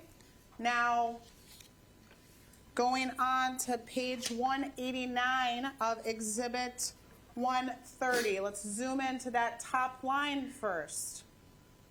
It looks like, is this a different family court case? Yes, so 21 FA 429. So you can see that on May 28th, 2024 at 12:01 a.m., this website on the Wisconsin Circuit Court Access website is accessed. I looked this case up. This case number is associated with Zachariah Rasch and Crystal Rasch in regards to child support and or maintenance. On May 11th, 2022, Zachariah Rasch was ordered to pay $154.38 per week for child support. Also on that same date, he was ordered to pay $10 a week in arrears in regards to this case. So then he searches that at 12:01 a.m. on May 28th, correct? Yes. And then it looks like, according to line 1026, he still remains on the circuit court access through 12:01, so 1020, line 1026, 1027, 1028. That's correct. Still remains on the, Wisconsin Circuit Court access site, correct? Yes, all the way until the next slide, you'll see at 12:17. And that's line 1064. So 12:17. Now, we don't know if he closes that website. We just know that that's the last search that's captured on Celebrate, correct? That's, yes, on the cell phone off of Celebrate. And then do my math for me. Between 12:17 and 12:21 a.m. How many minutes is that? I would say 4. 4 minutes. What does he search on his device? On his device, it's search, do you die instantly from a gunshot to the head? Do you feel any pain at all? Okay, line 1066. 1066, May 28th, 2024, at 12:40 a.m., 20 minutes after the last search, what is the difference between head shooting and chest shooting? Okay, so now let me just ask you, the 28th, do you know what day of the week that was, by chance? I do not. We'll follow up on that. Now going to 169. Now we're all the way to June 6th, right? That's correct. Okay. June 6th, 2024, 2:07 p.m. Search is conducted. Can a disability person be put on a witness stand? Okay. 170. 170, a website is visited on June 6th, 2024 at 2:08 p.m. Do I still have to testify in court if I'm mentally unstable? Quora. Now, page 201. 2:01 on June 6th, 2024 at 2:08 p.m., which is the exact same time as the previous slide. It is searched from the device. Do I still have to testify in court if I'm mentally unstable? And then what's that next search underneath that? It's the next day, but... It's the next day at 9:03 p.m., and it says, is a used Mitsubishi Eclipse Cross a good buy? Okay. Did he already own that vehicle at that time, do you know? Yes, he did. Okay. So then going to, 171? Yes. All right, what do we see here? June 6, 2024, 11:30 p.m., a search is conducted. Can you get widow's benefits if taxes were never filed? Okay, at 11:30 p.m., correct? 11:30 p.m., yes. And then the next, June, 172? 172. June 6, 2024, at 11:26 p.m., a search is conducted. How long can you get widow's benefits? Okay. Was Zachariah Rasch a widow? No, he was not. Were his parents married? Yes. Now, was his grandma a widow? I don't recall. Okay. Next slide. Exhibit 173, June 7th at 12:16 p.m., A search is conducted. Can your past record be used in a jury trial in Wisconsin? It's on June 7th at 12:16 p.m., right? Correct. Okay, and then the next search, Exhibit 173, June 7th at 6:53 p.m. 2024. A search is conducted. Do dogs attempt suicide? okay. Next search, Exhibit 174, June 6th, 2024 at 5:30 p.m. A search is conducted. Child custody lawyers in Milwaukee. okay? June- Exhibit, sorry. Yeah, go ahead. Exhibit 175, June 10th, 2024 at 11:49 p.m. Child custody, a search is conducted. Child custody lawyers in Milwaukee. And then next, Exhibit slide. 176, June 10th, 2024 at 11:51 p.m. A website is visited. Child custody attorneys, Milwaukee. Magna in Huneke. okay? And then page 230. Now, was Crystal Rasch's phone ever found? Did we ever find any devices for Crystal Rasch? Yes, we do. We located one of her cell phones at her residence at the Kleinman residence. And did we search that device? Yes. Was there any useful data on that device? Yes. And did it give us any searches or anything like that? I don't recall that. I remember manually reviewing Crystal Rasch's cell phone as well. The part that I think was important to me was she had a Google Nest camera, and that device was logged into her cell phone. I was able to review that video footage, and I was able to see the last time Crystal Rasch ever left her residence. So moving on to page. All right, Wanna take a that break? is a Sure. good spot for us to take a break. We will break for 15 minutes. 10:45, we'll be back. All right, please continue. Okay, I think we left off on page 203 of Exhibit 130, line 1102. What do we see here? 1,112. 112, thank you for correcting me. You're fine. Divorce custody lawyer, Milwaukee, Wisconsin, Laster and Associates. That's June 10th, 2024, 11:50 p.m. And then the next line, The child custody attorneys, Milwaukee, Magna in, again, Hinkie maybe. So, June 10th, 2024 at 11:51 p.m. and again, this is from Mr. Rasch's device. That is correct. And that time frame coincides with the Google Chrome website visited at the exact same time of 11:51 p.m.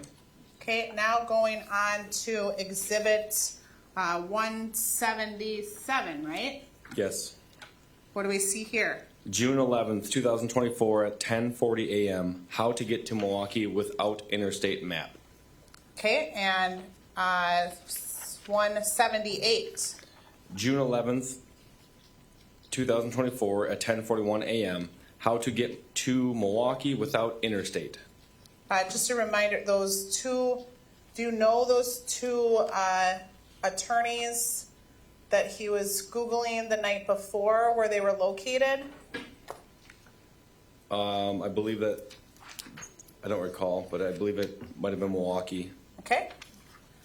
Then so the Milwaukee attorney search 10:41 a.m. And then the next search, this is 179, correct? Yes. What is that search? This is June 11th, 2024, 11:18 a.m. A search was conducted. Will a 9mm kill an animal if shot to the head? Okay. And then on 180, June 11th, 2024 at 1:22 p.m. A search is conducted for 5217 South 51st Street, Greenfield, Wisconsin, 5322. and then 181. 181 is actually going to be the website visited for the address that was just searched previously, and that's going to be June 11th at 1:34 p.m. A website visited, contact Konstanski's Law Office LLC, which is located in Milwaukee. And again, this is the Google profile that was logged in to Zach Rasch's device, correct? That is correct. Now going to page 204, that top line, so 204 of Exhibit 130. Yes, 1115. Contact Konstanski's Law Office, and that's June 11th, 2024 at 1:20 p.m. The next line, 116. It's going to be the same thing with the Konstanski's Law Office on June 11th at 1:21 p.m. Line 1117. Same law office, 6/11/2024 at 1:34 p.m. Now, if you can recall, on any of the devices that you searched on Kasey Rasch's devices, did you ever see any searches for any attorneys on June 11th? I don't recall that. Okay. So now moving to line 1118. Wisconsin Court System Case Access, which is what we called CCAP before. That's June 11th, 2024 at 9:41 p.m. So we have on the device at least a gap of about 8 hours, correct? Approximately, yes, a little over 8 hours. And then going on to page 205, starting at line 1121, what do we take us through those first two lines? Sure. So these are all going to be within 1 minute apart. So 1121 is the Wisconsin Circuit Court access on June 11th, 2024 at 9:47 p.m. 1122, same thing at 9:47 p.m. Which leads us into the 23 FA 317, which we again know that's associated with their divorce between Crystal and Zach. That's 6/11/24 at 9:47 p.m. And he's still on the Wisconsin Circuit Court Access website up until 1 minute later at 9:49 p.m. on 6/11/2024. Okay, and then going to page 206. 206. Go ahead. 1127, Capital One sign-in, login access accounts. So it looks like he appears to access a website, or the device appears to access a website for Capital One, and that's on 6/11/2024 at 11:06 p.m. 11:06 p.m., okay? And then At 11:06 p.m., this entire sheet is 11:06 p.m., and it all looks like it's Capital One trying to sign into the website.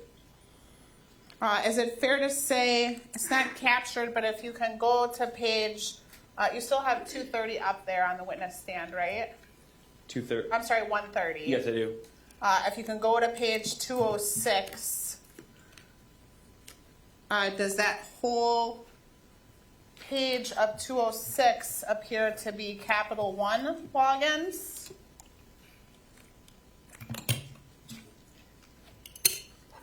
Yes, the entire page of the entire page of 206 in Exhibit 130 is all listed with Capital One logins. Yes. And all the way through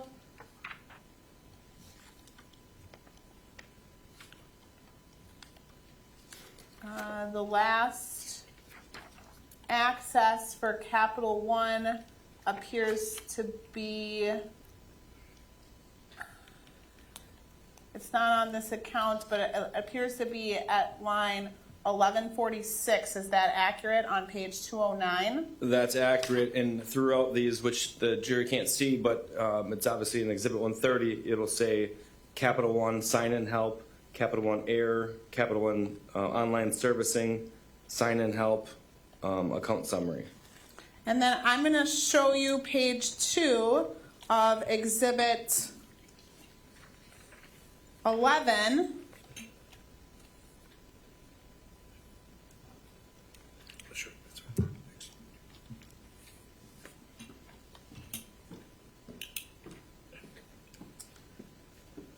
If you can just read off for me.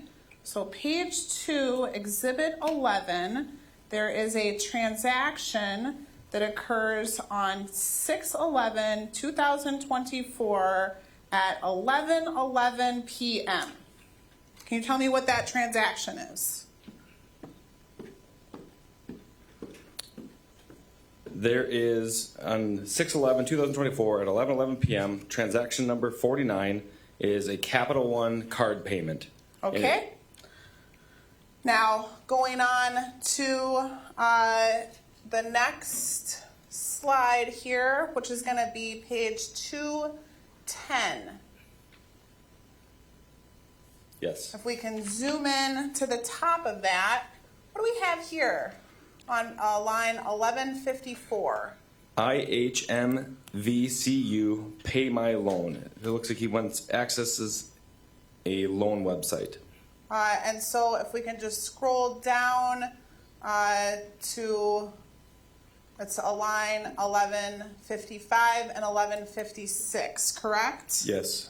And going on to page, the next slide, pages 211 and 212, it kind of shows that he's in that same bill pay of that same loan company, right? Yes, at 11:21 p.m., even on 11:64, it says loan payment processing registration.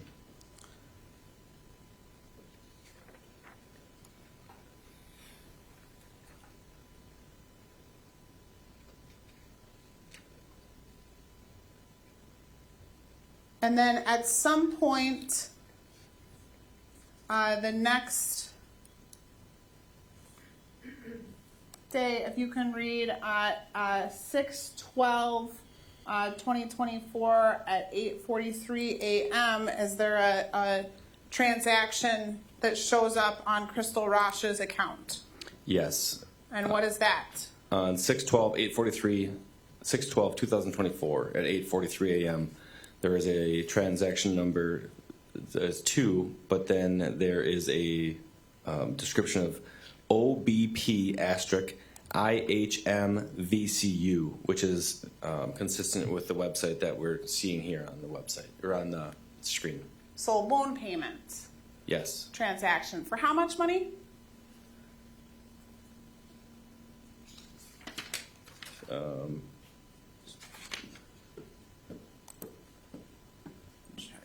The one I'm referring to here. Let's look at the transaction here on 6/12/2024 at 8:43 a.m. Okay. Same time frame, it shows an amount of $1,500. Okay. So, and again, what time, this is at, so he starts accessing this website at 6/11/11:21 p.m., correct? Yes. Okay. So now let's go on to 218. Okay. Page 218 of Exhibit 130. So these are things that he's still doing on his phone, correct? Yes. So now what time are we at? For 1200, for line 1200. Yes. That is 6/12/2024 at 3:14 a.m. in the morning. Okay, and what searches do we have going on now? He is on Kelly Blue Book, and he is searching a 2003 Dodge Ram 3500 quad cab price. Does he own that kind of vehicle? I don't believe so. So does it, Or Okay. yes, he does.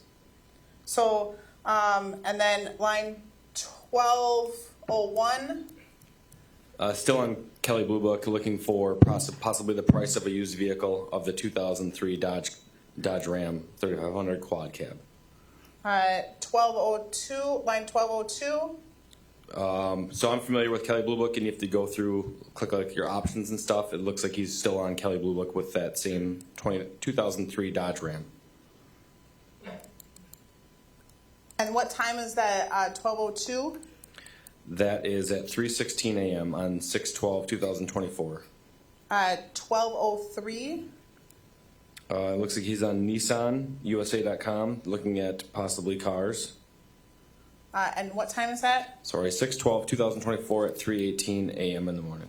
Okay, so now let's go on, move on to page 232 of that exhibit 130.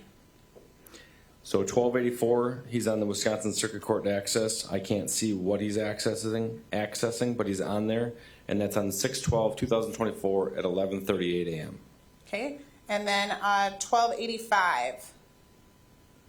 Looks like 1285. It looks like he's on the website Google, and he's looking up Android track phones.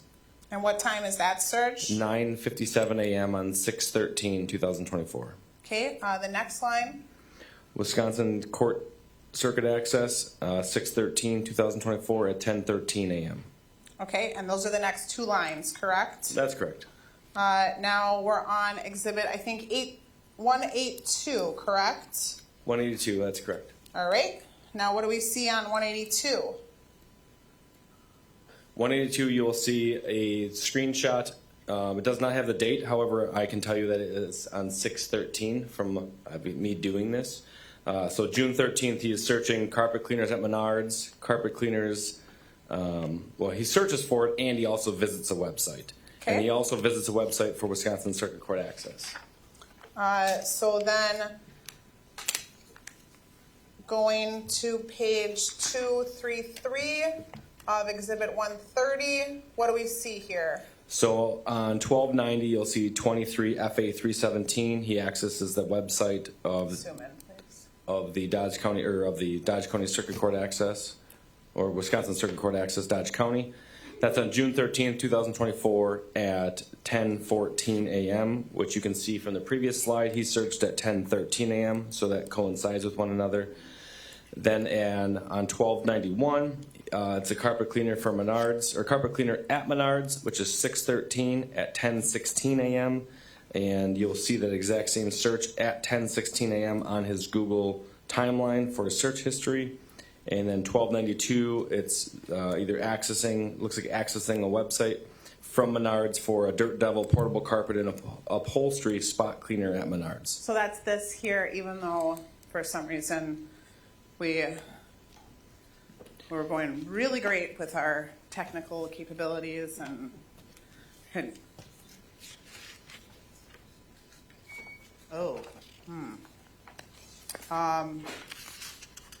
well, you know what I can do? I can switch the document camera.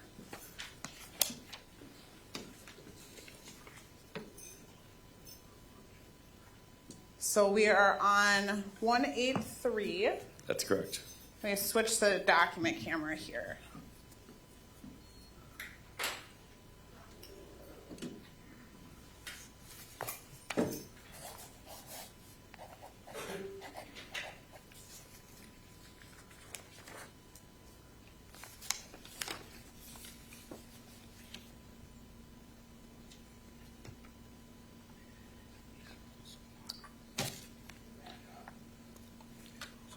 Oh, you're back up?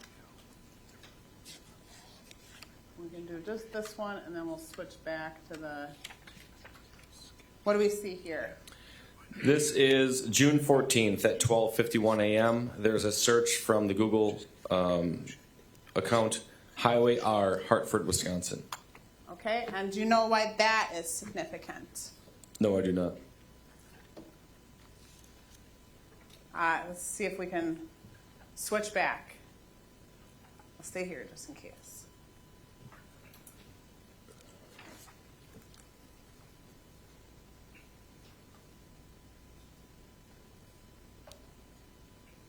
Patience. Oh, we're good. All right.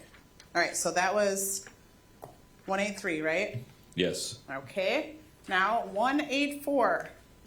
184, June 14th, 6:14 p.m. There's a search conducted. Do raccoons eat bones? 185. 185, a search conducted on June 15th at 12:25 p.m. How to access a phone without a lock code? 186. 186, there's a website visited on June 15th at 1:13 p.m. What to do if you forgot your Android phone's PIN, pattern, or... Okay, and then going to page 260. 260, you'll see on line 1401, there's a question asked. Can anyone unlock my Android phone without knowing the passcode and without doing a factory reset, like if it is stolen or got in the hands of someone else, for example? That's on June 15th, 2024 at 12:27 p.m. And that's, that's page 260 of Exhibit 130 from his Celebrate account, correct? That's correct. Or from his device from the Celebrate download. And then line 402. 1402 is question. Can anyone unlock my Android phone without knowing the passcode and without doing a factory reset, like if it is stolen or got into the hands of someone else, for example?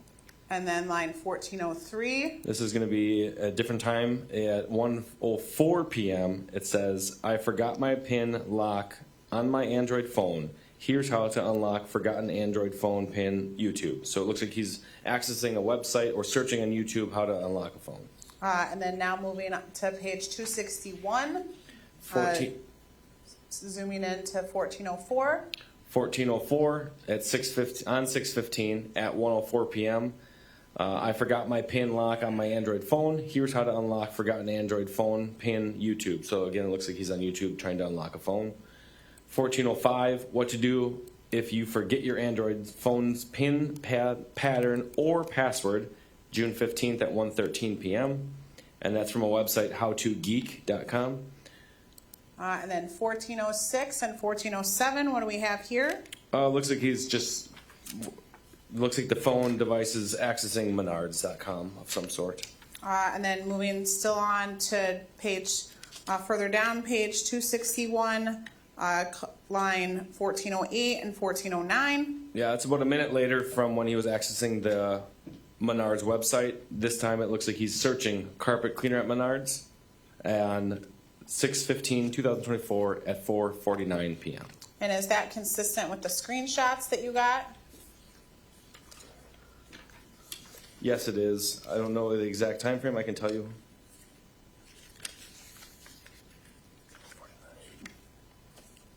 That looks like a different carpet cleaner search inquiry. Okay.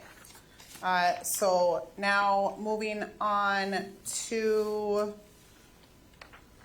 I think now we're on another exhibit, right? So Yes. that would be 187. Correct. What web search are we looking at here? June 15th, 2024, 8:22 p.m. Website visited. Contact Karen Luschau, attorney at law. And do you by chance know what type of attorney this person is? I don't. And then going to page this was at 8:22 p.m. on June 15th, correct? The screenshot? Correct. And then going on to page 130 at 262. Exhibit 130 on page 262. Sorry, continue. Correct. On you'll see on line 1413, it starts on June 15th, 2024 at 8:19 p.m. He's accessing the Karen Luschau, attorney at law website. If you jump down to 1415, it's going to be 3 minutes later, which is at 8:22, which correlates with the manual review of the cell phone. He's looking up the Karen Luschau, attorney at law. Okay. Now going on to 188, correct? Yes, Exhibit 188. There are some websites. There was a terminology search for KBB value, which is the Kelly Blue Book we talked about before with the vehicle.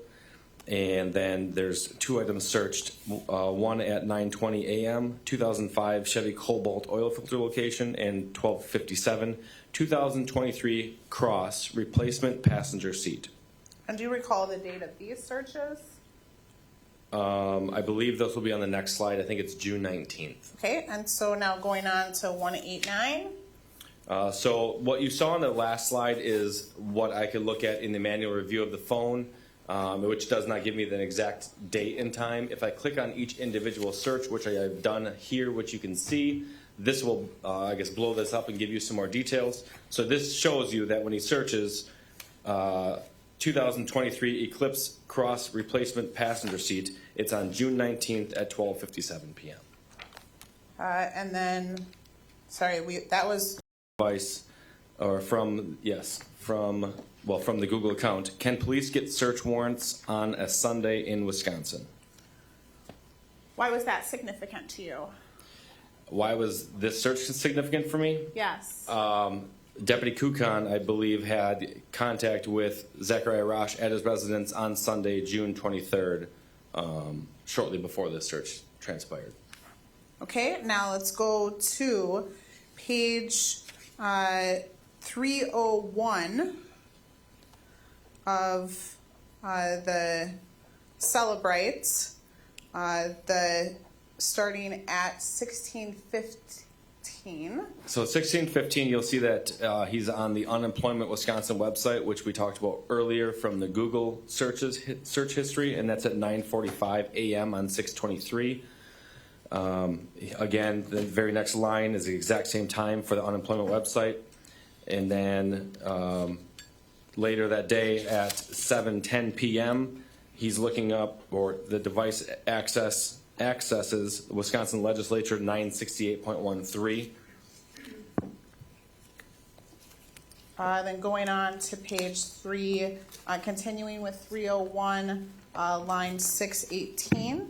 Sure. So 618, this entire sheet is only 1 minute apart. It's on 6:23:24 at 7:10 p.m. it starts. The device is accessing Wisconsin Legislator 968.13. 1619 is the same thing, actually with the exact same second. 1620, a basic guide to Fourth Amendment protections in Wisconsin drug cases, unreasonable search and seizure. That's at 7:11 p.m. And then again, same time, 7:11 is the basic guide.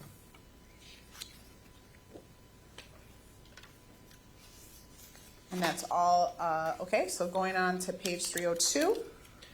302 at 7:10 p.m. on 6/23 appears Wisconsin Legislature 968.13. Some type of website is accessed with Wisconsin legal documentation, and they're both the exact same time and date. And then going on to page, again, 302. 302, 1620, a basic guide to Fourth Amendment protections in Wisconsin drug cases, unreasonable search and seizure at 7:11 p.m. on 6/23. And then page 303. Page 303, 1624. How long does it roughly take for the police to get a warrant to go to your home? That's on 6/23/24 at 7:17 p.m. And then, are you familiar with the CAD notes in this case? Yes. And have you reviewed those? I have reviewed all of them. I don't recall everything that's in them, but I am familiar with the CAD notes, yes. And, sorry, I have one more. I forgot. I apologize.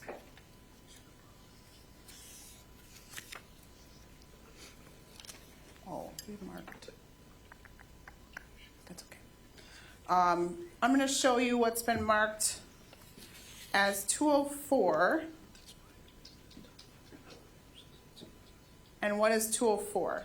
204 is the entire printout of the CAD call screen for this call. Yes, it is. So that's all the CAD notes for this, really for this entire case, correct?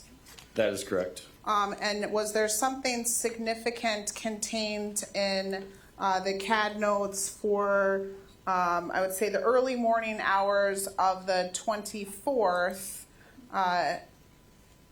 Because Your Honor, objection. May we approach?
I'll be a little leading in these questions. So you read the entire CAD report, correct?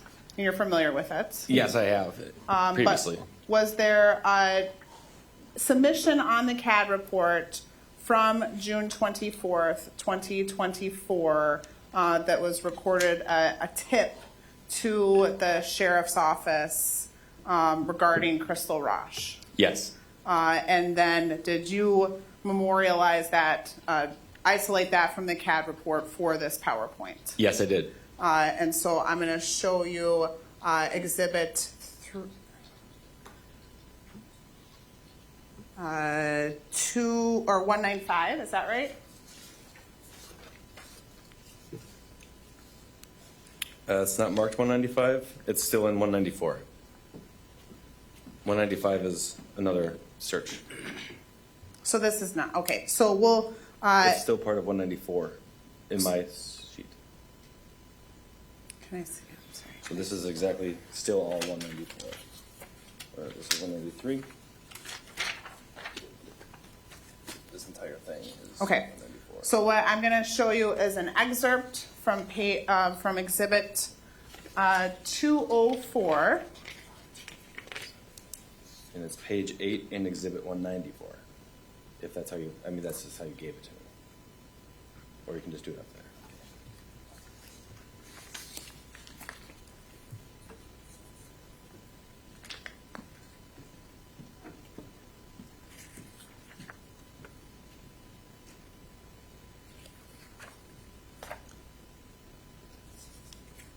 Apologize. Just give me.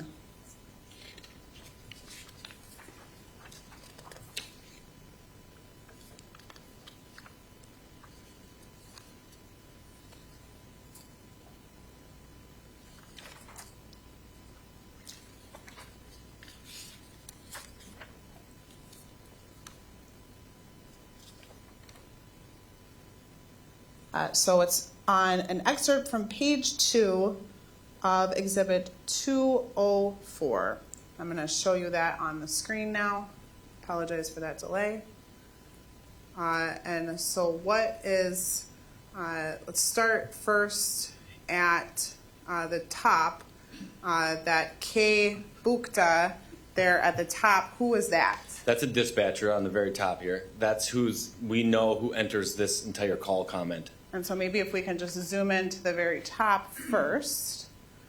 And so does this show us what time this submission came in through the application? Correct. It says right on here. So this is what time she would have entered it into our CAD call. And when you say she, that was Bukta, right? That is correct. Dispatcher Bukta. Okay, and then the time that it was actually submitted through the app? Yep. So it says right on here, submitted Monday, June 24th, 2024 at 1:01, which would be 1 a.m. Central Standard Time, I'm guessing. And then this other information, does she take this directly from the submission then? So to my basically? knowledge, she would copy and paste everything verbatim, however the submission would come in. And so what was the name of the submitter?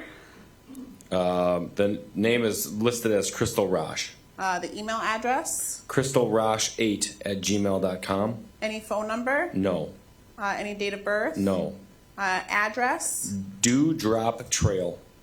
Secondary address? Dewdrop Trail. City? Walker, State? Minnesota. Zip code? Not entered. Time of incident? 6/23/2024, 5:37 p.m. Does that time seem significant to you at all? Or if not at this time, that's okay. Well, with our investigation, yes. Why is that time significant? It's still we're actively looking for a missing person at this time. Okay. And then so the additional information. It states the tip states, my family needs to tell the truth, what they have all done to me, and why I walked away from them before with the threats and abuse. I apologize. And abuse. I was away from them for a long time and had no problems ever since I let them back into my life. It's been problems again. I was ignoring them for a reason. I'm with friends. I needed to get away to think my family pulls this by calling you guys. They know what they have done to me in the past with the abuse and controlling the threats. My own sister has done threats and controlled me. April and Andy pretty much held against my will in Michigan. There is reasons I stopped talking to people. Everything was coming back to me. Some friends agreed to help me out. Since I was having flashbacks, have contacted all my family, letting them know everything. I am not even in Wisconsin right now. And that's the end of our entry for the online submission and the entry for this CAD note. Because Okay. obviously you can see the next CAD note is entered by Deputy Kukan. Okay, and then moving, I want to go now to an excerpt from the defendant's phone, page 303, at 12, so line 1626. Yeah. What's the time of this search? 1626 on June 24th, 2024 at 12:58 a.m. And what is the search for? There's a search for list of street names in Walker, Minnesota, maps and street views geographic.com. Okay, and then scrolling down to line 1627. 1627 is list of street names in Walker, Minnesota, maps and street view geographic.com, and that's going to be at 624 or on 6/24/2024 at 1:02 a.m. And then going to we're on 195, correct? It'll be we'll go to the next one if you're done here. And just to clarify, this page 303 was from Exhibit 130. Thank you for clarifying that. Going on to 195. 195 from the Google search history. What chemistry reaction? I'm sorry, it's not a search. It is a website visited on June 24th, 2024 at 6:44 p.m. What chemistry reaction will happen if I mix petrol and sulfuric acid? And what time is that? 6:44 p.m. Okay. And now going to page 303 of the Exhibit 130. What do we see? A question on Quora.com. What chemistry reaction will happen if I mix petrol and sulfuric acid? That's on 6/24/24 at 6:44 p.m., which is a direct match with the previous slide. What is sulfuric acid? Typically like a Drano. Is there anything that the Zachariah Rasch purchased with sulfuric acid in it? Yes. Santeen, Yes. does that have sulfuric acid in it? Yes. What is petrol? Gas. Uh, Fuel. Was there gasoline on the Rasch property? Yes, they had chainsaws and gas cans. Okay. And then the very final 196. What's the last screenshot? So again, starting from the bottom up, Exhibit 196 on June 25th, 2024, 9:16 p.m. Wisconsin missing person alert. Same thing 1 minute later, missing people in Wisconsin, and at the same time, active missing persons near me. And then about what time was Mr. Rasch taken into custody? It would have been like midnight or like 1 a.m. in the morning. The On what- next, on the 26th, I believe it was. Actually, I don't recall. I think that's accurate, Detective. Hold on just one moment.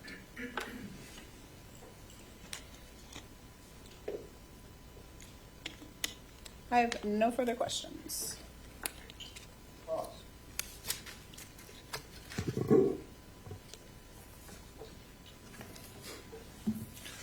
Good morning, Detective. Good morning. I know you've been testifying for about 3 hours, but what I want to do is just kind of start where you started at the beginning of your testimony, okay? Absolutely.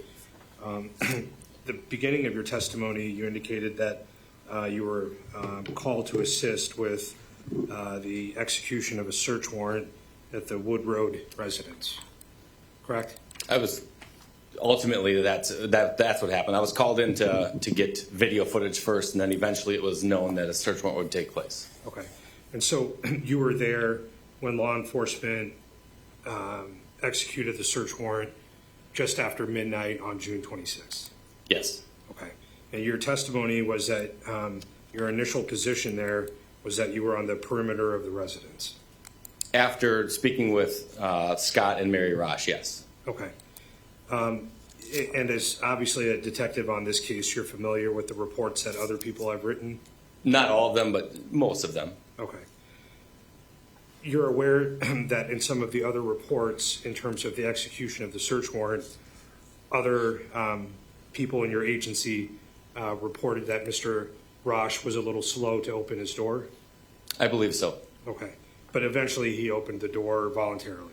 Yes. Okay. And you're aware that there was not any attempts on his part to try and run or fight with law enforcement officers? Correct, not to my knowledge. And he didn't try to go out those windows that you pointed out in one of the exhibits? Yeah, I don't think it was an option, but no, he did not. Okay. And at that time, when he was brought outside, I believe you said that he was wearing sweatpants or sweat shorts, and that's when the cell phone from the red case was taken out of his pocket? Yes. Okay. I want to direct your attention essentially to the room itself. So there was a room that was identified as Mr. Rasch's inside of that residence. Yes. Okay, and you had a role in searching through his bedroom. Yes. I think you were trying to be polite when you described that the room was cluttered. You recall using that term? I was. It was a little more than cluttered. We would agree with that? I would agree. Okay.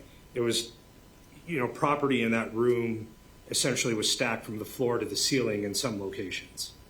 In most of the residents, yes. Including his bedroom. Yes. The gun, though, was not hidden in any piles of all of these various items. No. The gun itself was in plain sight on top of a dresser next to that TV. Yes. And you recall, obviously, we saw pictures of the gun and its location inside of that room. Correct. I think your previous testimony was that you did not find a silencer in his bedroom, That's correct. and you didn't find a silencer anywhere on the property. Not to my knowledge. And you would also agree that you didn't find any materials or the attempts to make a silencer. I don't know what materials go in to make a silencer, so I can't answer that. Okay?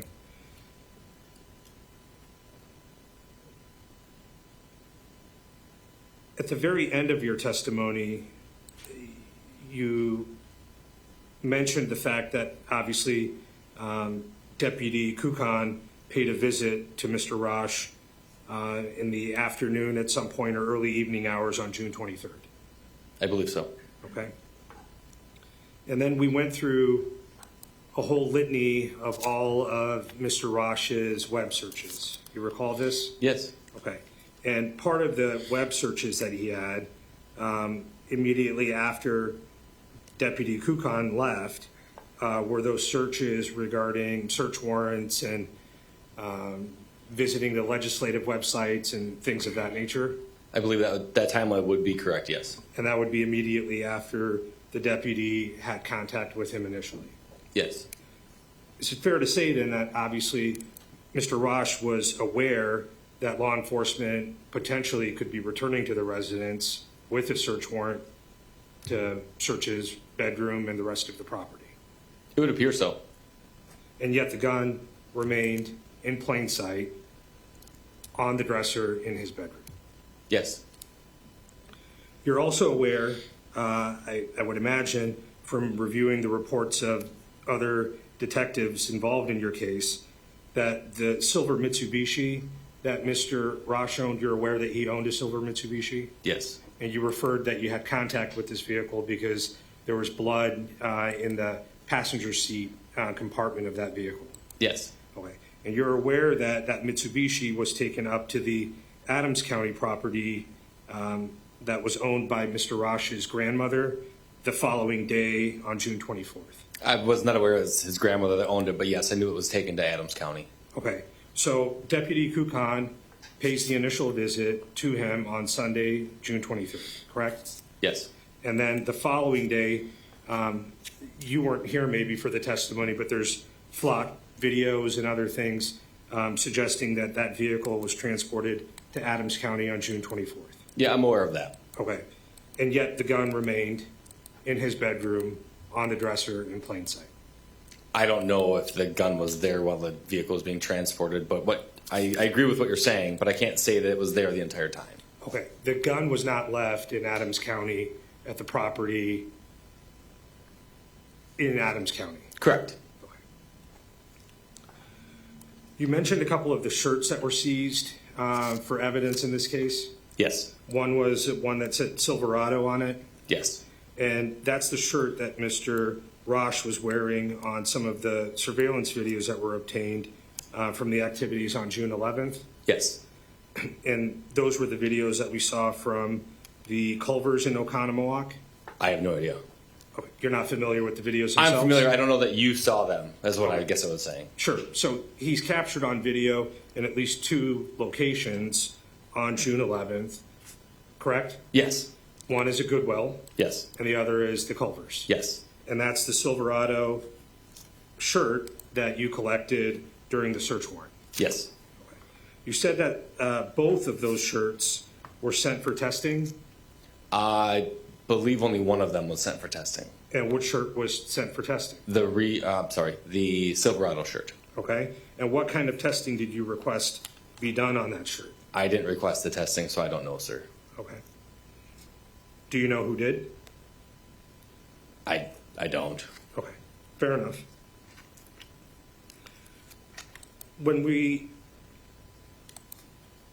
The gun that was taken from his bedroom, we've talked about, or you've talked about it a little bit here, and that's the Taurus 9mm. Yes.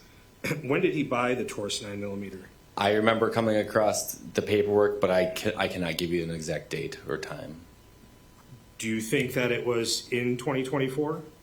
I honestly do not recall. Okay. You're aware, though, that that's the only handgun that he purchased? I don't know that, no. Did you do a search to see if he owned other firearms? I believe Detective Lake did.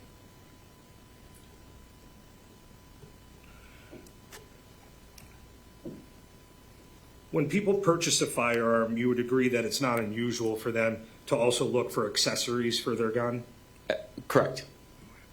like holsters, Yes. perhaps silencers? Yes. And you can understand the reason why people might find getting a silencer for their gun to be, some kind of novelty or a cool accessory. To each their own, yes. Okay. But the way that they're depicted in the media and movies, you would understand the appeal of that. Yes.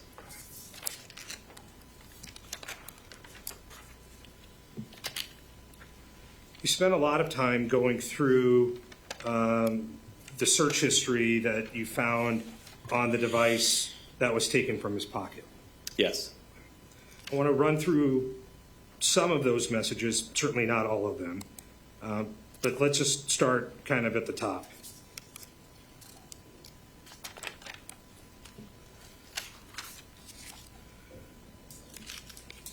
I believe the exhibits started at 136. You'd agree with that? I believe you're correct. Yeah, 126, actually. Well, I'm sorry, that was not. You're talking just the searches? The screenshots and... Yes, 136. Okay. So your testimony indicated that there were some searches around February 2nd that were regarding infidelity and divorce, Yes. and what those implications might be on a divorce case in Wisconsin. Yes. In general, you would agree that when you looked through all of these searches over various topics, that they would appear in clusters. Yeah, I would say I mean- multiple searches about the same thing. Is that what you're asking? Right. Maybe Yes. that's a better way of saying it. So on a particular day, he might be making some inquiry about a silencer, correct? Yes. And then there would be maybe 5 or 6 variously worded inquiries about a silencer. Yes. And the same applied for the effect infidelity might have on a divorce. Yes. And the same kind of pattern existed throughout these records. I guess. Okay. In terms of those particular searches for his divorce case, you indicated that those happened on February 3rd and also on February 5th. That there was indications that he had gone on to CCAP and looked up his case. I think I referenced that he searched it at least 4 times. So I think there's more dates than that. But I'm just going in chronological order. okay. But you recall your testimony about that. Yes. And when you look at CCAP, you would agree that a letter was sent from the court on February 1st. I didn't look into that. Okay. If a letter was sent from the court on February 1st, you might expect that he would get it a few days later. Yes. And that could prompt him to look up his case. Yes. Okay.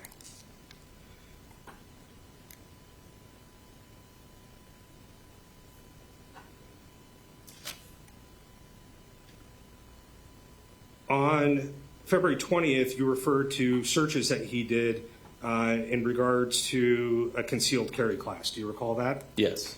And you're aware that he signed up for a concealed carry class on March 10th, a few weeks later? I remember there being talk about it. I don't recall exactly that he did. And that was also in the time frame on February 20th that he was also researching accessories for the Taurus firearm. Yes.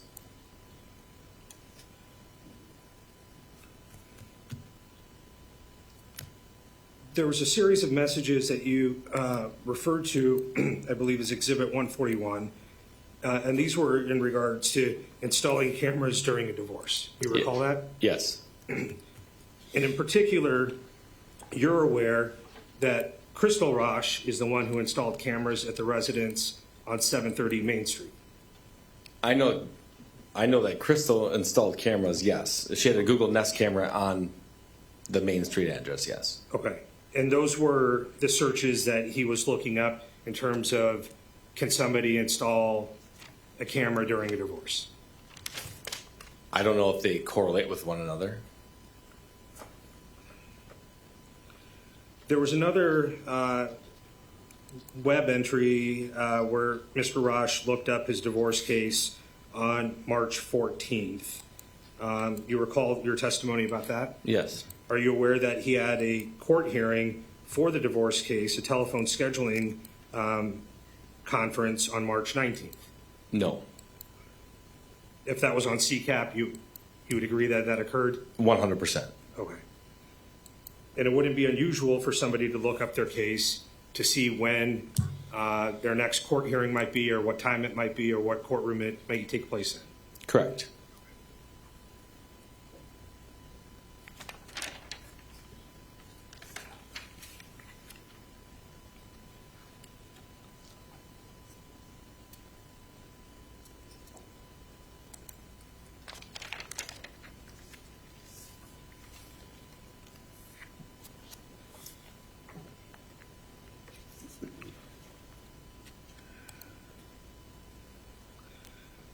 There were some messages, I believe, as Exhibit 165,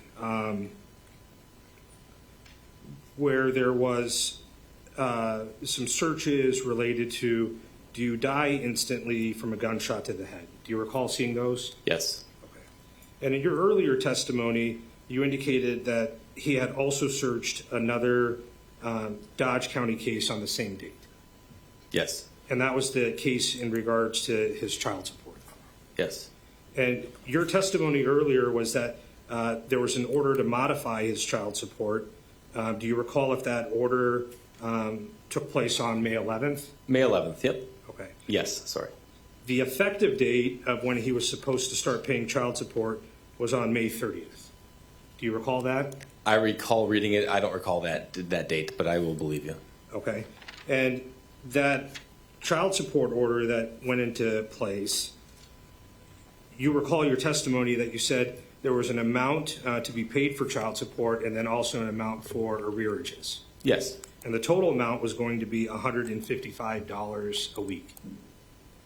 If you round, it would be 165, or because it was 154.38 and then $10 in arrears, so it'd be 164.38. Okay, so we're talking about a sum of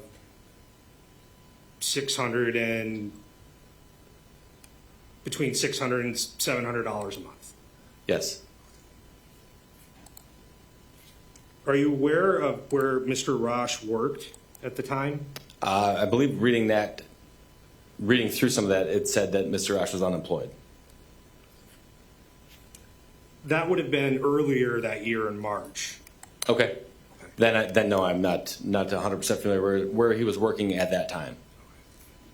Given what you know about Mr. Rasch, do you believe that he's a person who has limited means? Limited means in regards to what? I guess I don't know. Income. I can look at it both ways, yes and no.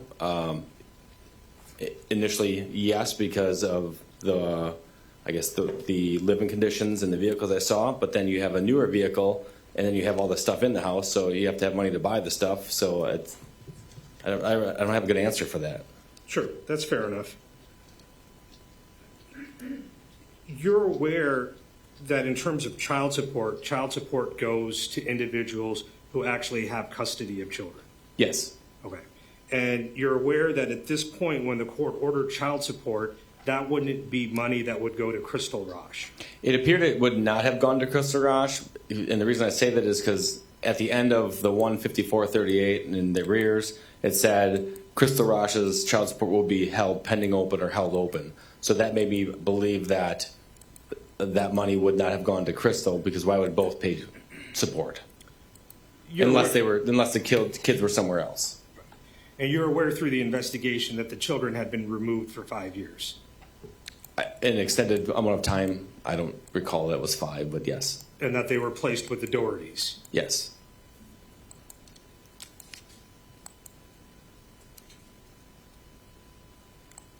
There was a series of messages that you testified about that occurred on June 6th, and I believe this starts as Exhibit 169. The specific inquiry, I believe, was, can a disability person be put on a witness stand? You recall that? Yes. And then same thing with another search about mentally unstable? Yes. You're aware through this investigation that Mr. Rasch was with Crystal Rasch starting on that date?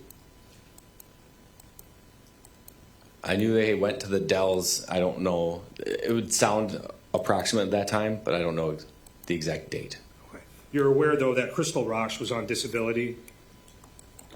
Yes. And that she's been described by, I think, many people through the investigation as being lower functioning? Yes. And at this point in time, on June 6th, both of these individuals still had TPR cases scheduled for trials. I'll believe you.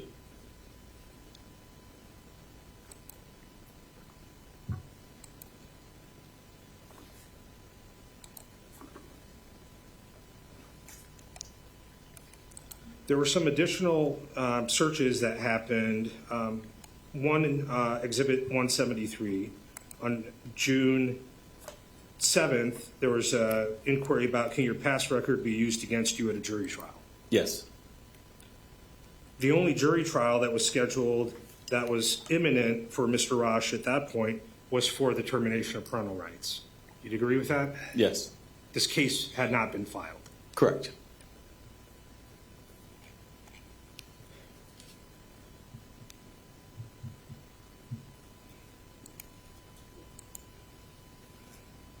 There was testimony that you provided in regards to Exhibit 175 that there were searches that were done on Mr. Rasch's phone in terms of child custody lawyers or child custody lawyers in Milwaukee. You recall that? Yes.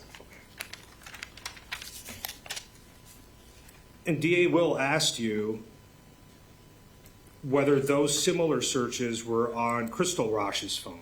You recall? I do. And you said there was no similar searches on her phone. I said I do not recall. Okay. You do agree that at this point, on June 10th, that the evidence from your investigation revealed that these individuals were together, Yes. and they had been together for a few days because they had traveled up to the campground in Adams County. Yes. So you would agree that it would make sense that if these people were together, that perhaps one person might be making these searches. I can't say Objection that. call. It's fine. No, it's Rob. Overruled, go ahead. He responded. He can't make that assessment. That's fine.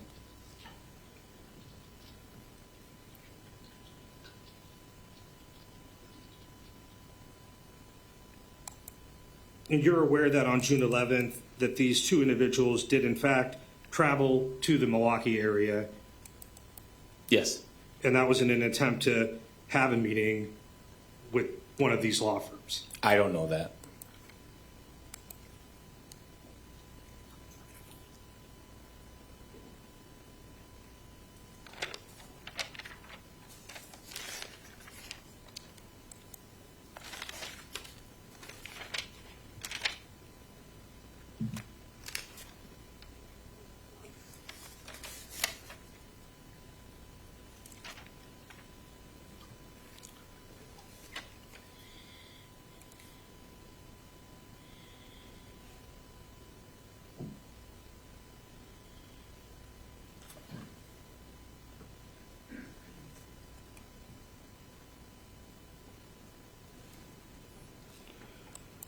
You'd agree that there was multiple law firms that were searched on his phone? Yes.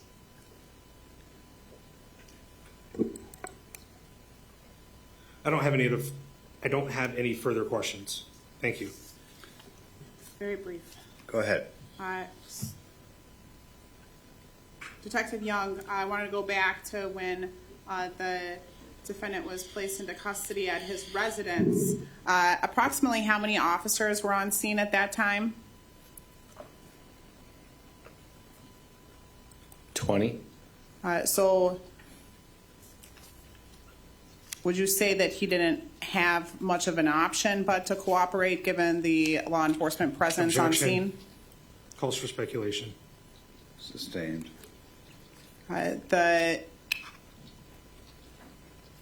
Was there also a canine officer on scene? Yes. I want to go to the searches about silencers. Those were in groups, correct? Yes. But there was also more than one search for silencers, correct? Yes. Can you remind me again how long you've worked for the sheriff's office? 20 years. And part of that, have you also assisted in courtroom security at times? Yes. And does that courtroom security ever involved individuals that are involved in divorce cases? Yes. So is it fair to say that sometimes people can be upset with their Objection, divorce Judge. cases? I think he asked about upcoming matters for his divorce case. Sustained.